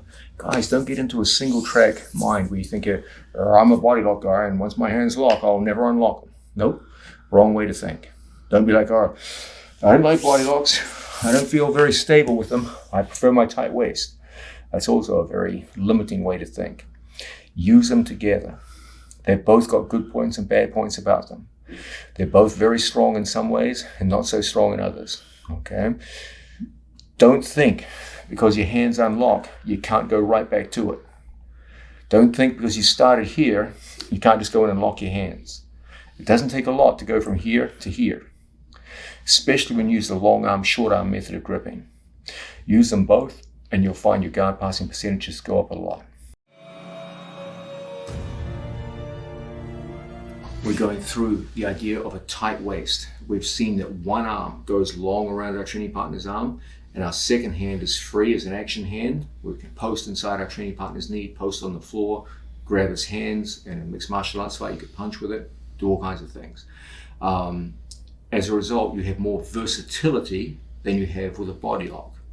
But you're trading versatility for strength of grip and control of hips. So that's the basic trade-off here. Body lock does a better job of controlling the hips than anything else. Tight waist does a pretty good job of controlling the hips and gives you much greater versatility with the other hand. So there's your trade-off. One of the best ways for us to work between a body lock and a tight waist is to use a switching tight waist, where everything looks like you're going to pass on the right hand side, then use a switching tight waist and pass on the left hand side. Okay, so this goes in tune with one of our core squad philosophies of guard passing, that we should always be able to threaten guard passes both left and right. And the dual threat of switching from one side to the other makes you a radically more effective guard passer. If your opponent only has to defend one side, it's pretty easy. But when they've got to cover everything, it's damn hard. So we have an opponent in front of us. From here, we do a good job of putting his shoulders down to the mat. Once we're there, we go through our standard methodology of going over a training partner's knee.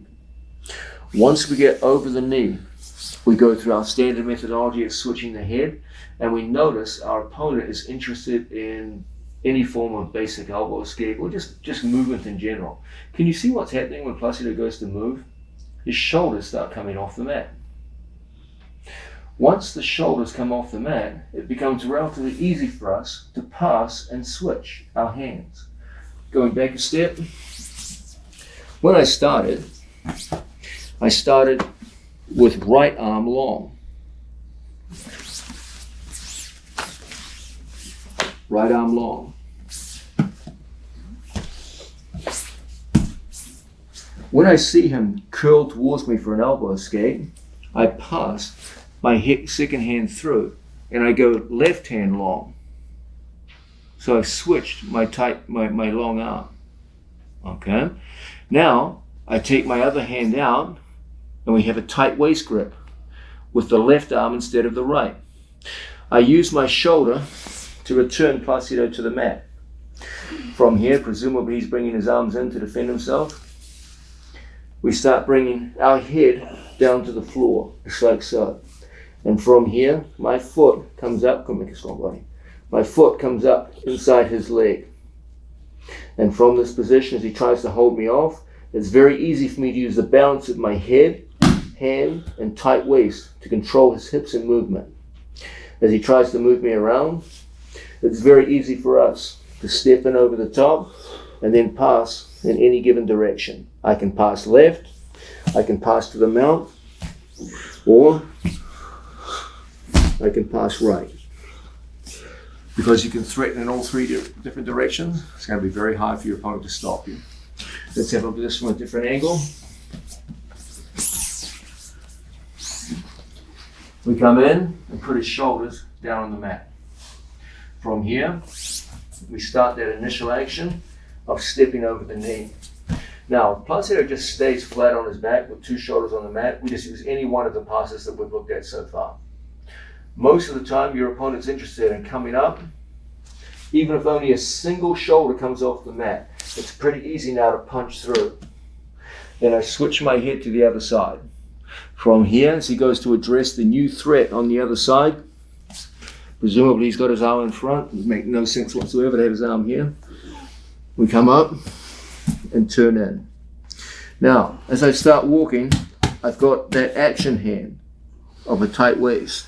I put my hand inside the elbow strong. And from here, I start walking across his body and I focus on getting my foot over his knee. From here, as we come forward, we can pass in any given direction we want. Here I'm choosing to pass to my right. You could pass directly into mount, or you could come across to the left. Let's see it from another angle. Here we start with a body lock. From this position, we get over that first knee. From here, now I take my hand and punch through. So I start with right arm long, now I go left arm long. Now I flatten him out. I come forward, place my hand inside and strong. Yep. And start stepping over my training partner's knee. Once we're there, we're in a good position to start our various passing directions. Okay. This is a very, very effective way of taking tight weights passing and getting it moving in multiple directions, one of the guiding principles of our passing philosophy. Don't be satisfied with always passing to one side. Whenever you can change direction, you essentially render all of your opponent's defenses on one side null and void and force him to switch all his defenses to the other. And in that time, it's a good time for you to pass.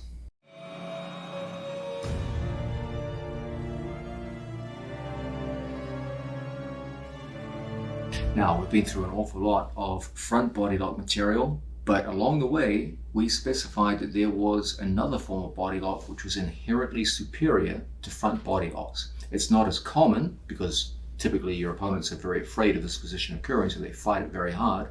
But if it does occur, it's highly desirable. Now, first, what is a side body lock? Okay, a front body lock occurs anytime someone has their knees around me.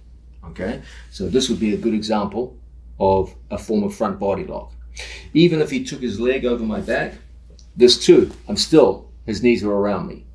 Okay, even if I had the most desirable form, here, still, his knees are around me. So the commonality of all front body locks are his knees are around me. A side body lock refers to a situation where neither of his knees are around me. On the contrary, I have exposed the outside of his knee and I am capable of putting a pushing force on the knee. Okay? If Placido was not allowed to move his hips, he just had to stay right there, and I put a pushing force on his knee, if he goes to put me back in guard, it's very, very difficult. Okay? The only thing that enables him to put me back in guard is to move backwards. And now he can put me back in guard. Okay? The beauty of a side body lock is the body lock prevents him moving backwards. Okay? So if I lock this position and he goes to put me back in guard, it's extremely difficult. Okay? It's very, very tough. So if you can get this position, it's money in the bank. Of course, your opponent's going to make it difficult, so we're going to have some specific methods of getting to the position. Okay? Let's have a look at a couple now. From a situation where there's a little bit of distance between us and we're playing from butterfly guard, all I'm going to do is I'm just going to place one hand inside my training partner's knee.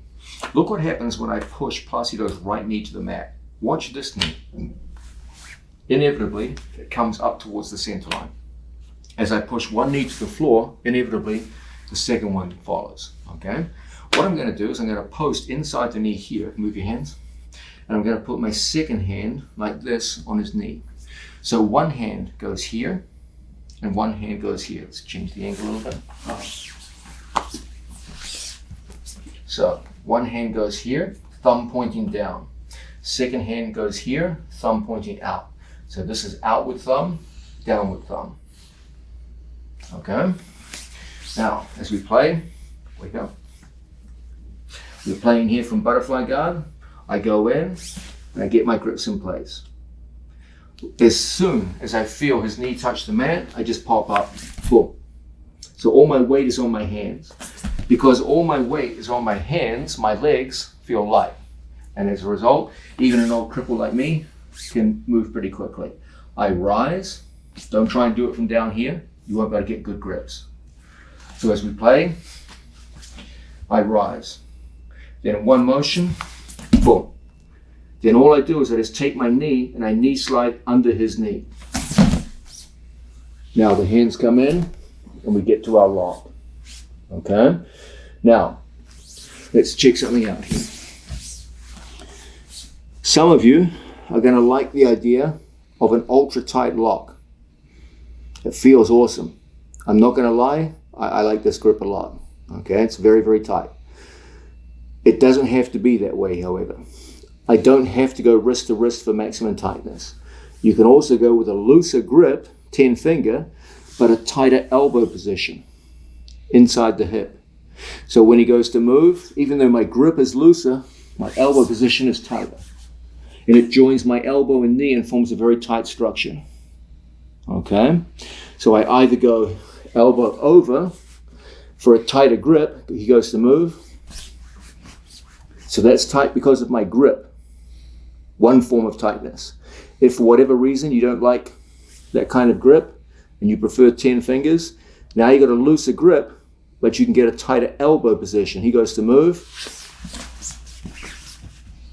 and both will lock him in place. Okay, so that's the difference in your grips. So let's have a look at entering again.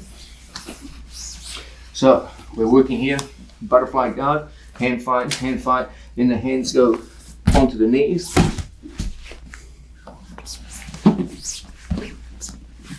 Feel locked down. And we're in a good position to attack. So that's one very effective means of operating. Okay. Second method.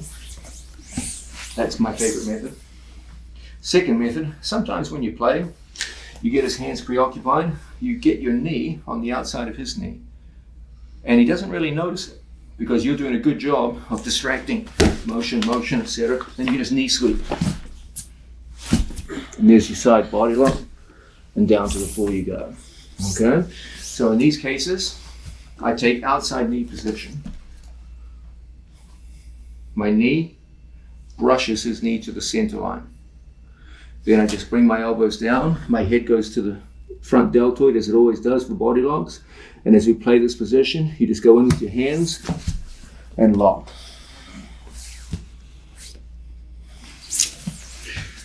Now, this method will only work if his knees are a certain distance off the mat.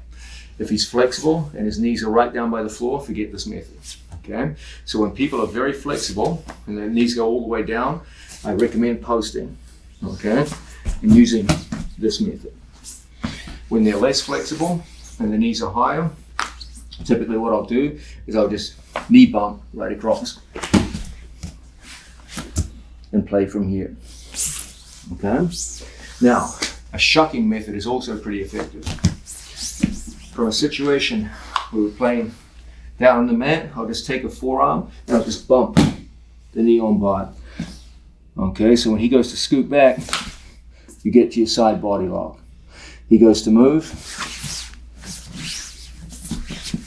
And it's a very difficult thing. Okay?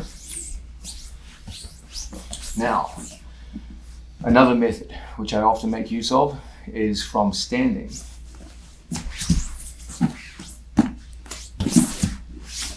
From a situation where my opponent's in front of me and his feet are up, very often from in here, we'll just catch our training partner's ankle and I'll just hit a simple throw by, nothing crazy, just a little throw by. And as a result, you're past his knees. Now what a lot of your opponents do is this kind of thing. They come up and there's waist exposure. Okay? So we come in on a training partner, and as we play, from here, I hit that throw by. I put my head on the inside of this frame. Don't go outside, make a strong body. Mm-hmm. That's where he's strong. I can't go that way. Okay, strong. Mm-hmm. But when I bring my head to the inside, we go right in and put him down. Now, it's true, this one is predicated on his response. If he stays with his back on the ground, can't do this move. Okay, but the good news is, if he stays with his back on the ground and you throw by, you're in a pretty good position to start passing. All the passes we saw earlier were throw-bys. Okay, so it's a very, very common thing against a supine opponent. From here, we start coming in and then we see this. Head goes to the inside and we lock. He goes to get back up.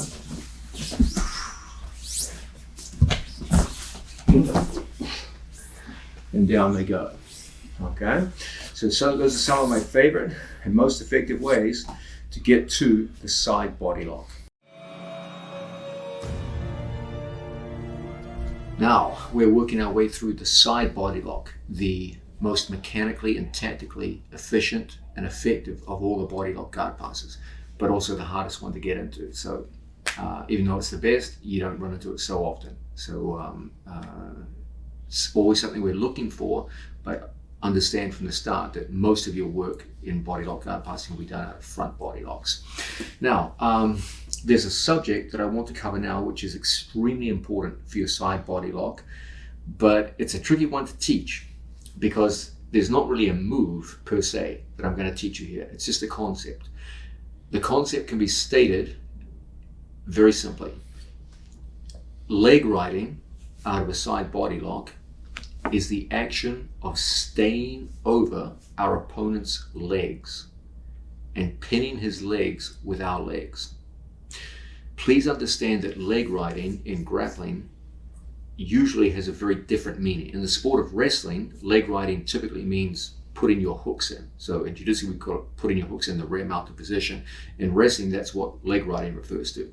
In jiu-jitsu, leg riding is a very different kettle of fish, where it refers to situations where you're passing someone's guard and you literally put your legs and shins on top of their shins, knees, and thighs, so that you're literally riding on top of their legs in ways where they can't manipulate you with their guard position. Please understand, guys, that guard position, as we've noted on several occasions in this video, is built upon the idea that my opponent controls me between his knees. Every guard position is built on this fundamental idea that either he controls my torso between his knees, or he controls my legs between his knees.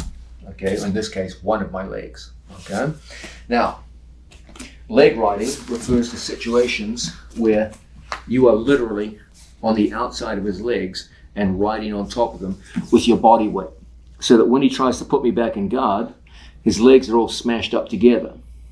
Okay, you don't have to have your shin. That's just one good possibility. You can also ride over the top with hamstrings. Here, you can back heel and lock them in. You're still riding on top of his legs. So when he goes to use his guard, no part of my body is between his knees. So technically, this is not really a guard at all. It's not an effective guard. Okay, I haven't passed his guard to score points yet, but realistically, a guard is only useful when some part of my body is caught between his knees. Here, no part of my body is caught between his knees. Here, no part of my body is caught between his knees. Here, no part of my body is caught between his knees. So these are all examples of leg riding. When Placido tries to launch any form of effective attack or offense from situations like this, go. I cannot regard. He finds to his horror that his whole guard game just goes right out the window. Okay, so technically I haven't passed his guard. I haven't gone past the hip line and established head control, but his guard is damn useless from there. Okay, so leg riding is a method of negating the guard position without actually scoring points. And in a long match, negating, exhausting, tiring, and frustrating, and shutting down an opponent is money in the bank. You may not score points with it immediately, but it will set up situations in the near future where you definitely will be scoring points. Okay. Now, my advice to you is, if you get into side body lock positions, ride your opponent's legs in the manner we just described. Your instincts when you get to a side body lock will be get to his back, because there is back exposure. You are halfway to his back after all. And so the temptation in a side body lock is to run around to the back. And then people just start standing up on you. No, other way. They start heisting, coming up. They start re-guarding and bringing legs back in because there's too much space. They scoot out, knees come back in, now you're back in a front body lock. All kinds of madness starts happening. Okay? My advice to you is, when you're in a side body lock, take your time and stay over his legs. That's so important, I'm going to say it again. When you're in a side body lock, don't freak out, don't get excited. Stay over his legs. Ride the legs and take your time. There's no rush. He's not going anywhere. He's in a body lock and you're sitting on top of his legs. Take your time and melt him with leg riding pressure. So once we lock in situations like this, first move I like to do is a knee sweep, where I take my outside knee and I sweep it to his inside knee.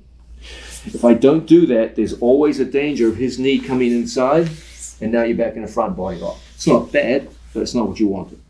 You kind of went down a step on the hierarchy. So I take my knee and I sweep it in towards his knees. Second step, step over his legs.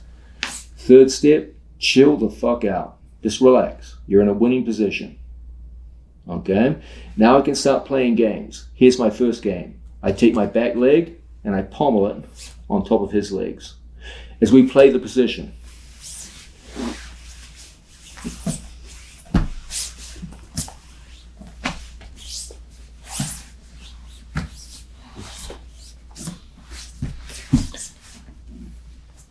Yeah, I'm working really hard. It's so hard for poor Placido to get anything going. And you just, man, you watch my students, you watch Gordon Ryan, Nicky Rod, they'll get this position and just melt people for 5, 6, 7 minutes until they're just like, what do I do? At no point are you in any danger because you're not in an effective form of guard. I'll say this again, the only effective forms of guard involve situations where he controls some part of my body between his knees. Either one of my legs for leg entanglements or my torso for upper body moves. If I'm not between his knees, he's got nothing. He's got nothing to attack me with, nothing to control me with. And I can just take my time. You've got his hips locked up. He's not going anywhere. Right on his legs, melt him. And then when the time is right, step into a score.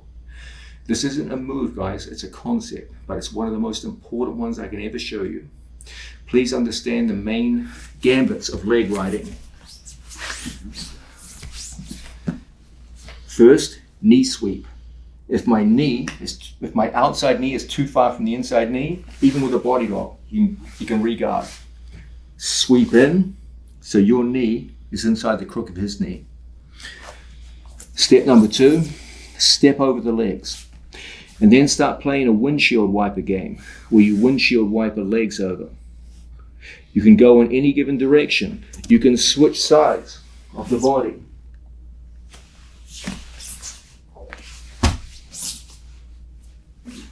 And lock up your training partner's legs.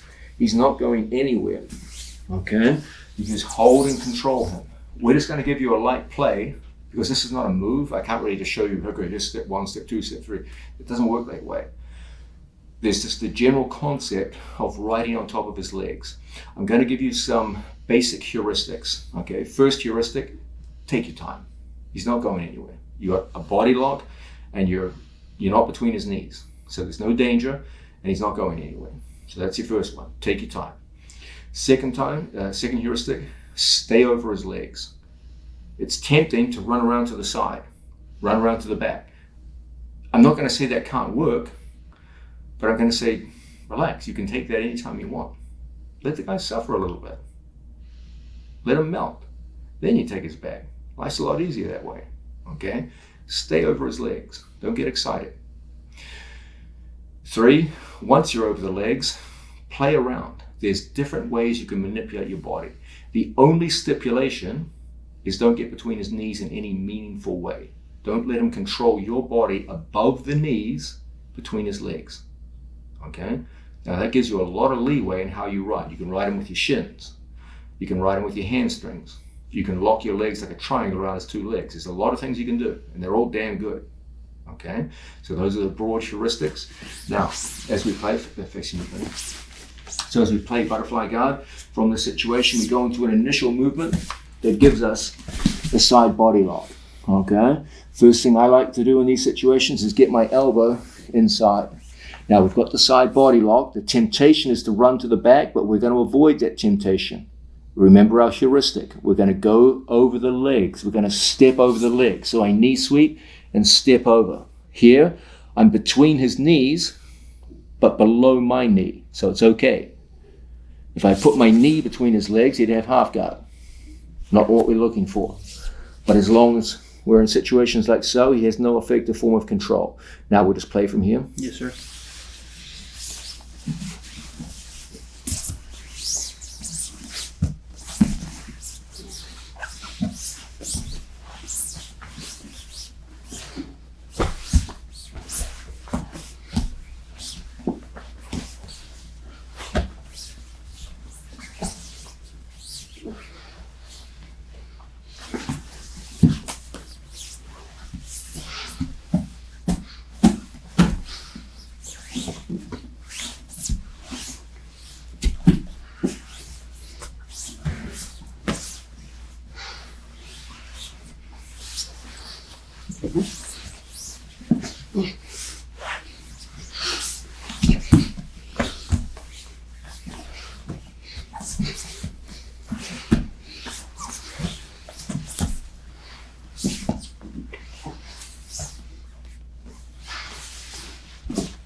And in this way, you can completely control someone by riding on top of the legs with a side body lock. Now, we've been looking at side body lock work. We've seen how to get into a side body lock. We've seen how to leg ride from a side body lock. I said earlier that there's no specific passing method, no step 1, step 2, step 3 for side body lock. It's more about this conceptual idea of riding the legs until you get sufficient pressure that you can pass. But I am going to leave you with one simple step-by-step move for passing from side body lock, which I believe is one of the best overall. It'll give you some guidance and some general ideas about how to control the position and score points and get you upper body submissions out of it. Let's have a look at it right now. Okay, we're going to start with side body lock in place. So from a situation where I come up on my training partner and we get into side body lock. You'll notice he's almost always perched up on his elbow. Now his goal is to get from an elbow up to a hand. Okay, our goal is to get over our training partner's legs. If I drive straight towards his hand, make a strong body pass at it, I'll never put him down. I'll never put him down by driving to his base. So what I do is I push to the side and force him to an elbow, like so. So once again, I can go back down to an elbow.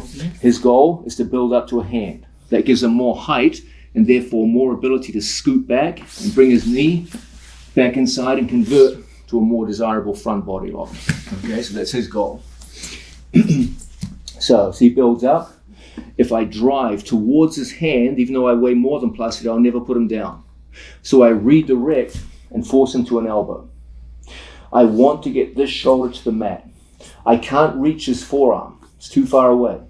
So I unlock my body lock, going back to the theme that don't lock and stay locked. Be prepared to open your hands. Okay, put it out. Don't be nice. Okay, I can't reach it with my right hand. So I come in and I reach with the opposite hand and I feed it to this hand. Now I take this shoulder and I drive it down to the mat. Once his shoulder touches the mat, we just elevate. When he tries to put me between his knees, Your chest doesn't let me. there's no way in God's green earth you can do it. From here, there are numerous ways in which you can pass. I'll show you a simple one. He tries to lift and elevate. From here, I just take my knee down here. Normally, I would be very reticent about this because of the danger of leg locks. But my opponent's right arm is trapped and pinned. So from here, I catch, step my knee, step over, limp my arm, and we're mounted. Okay? Sorry, pass it out. Oh, it's all. That's what happens when you get old. You get fat. It's for the fanatics. Oh my God. So from this position, we control. He's smart. He tries to build up off an elbow. I'm smart. I step over his legs and force his elbow to the mat. I make sure I ride the legs. So if he tries to get up, it's not easy. So much pressure. Now, I can't reach further.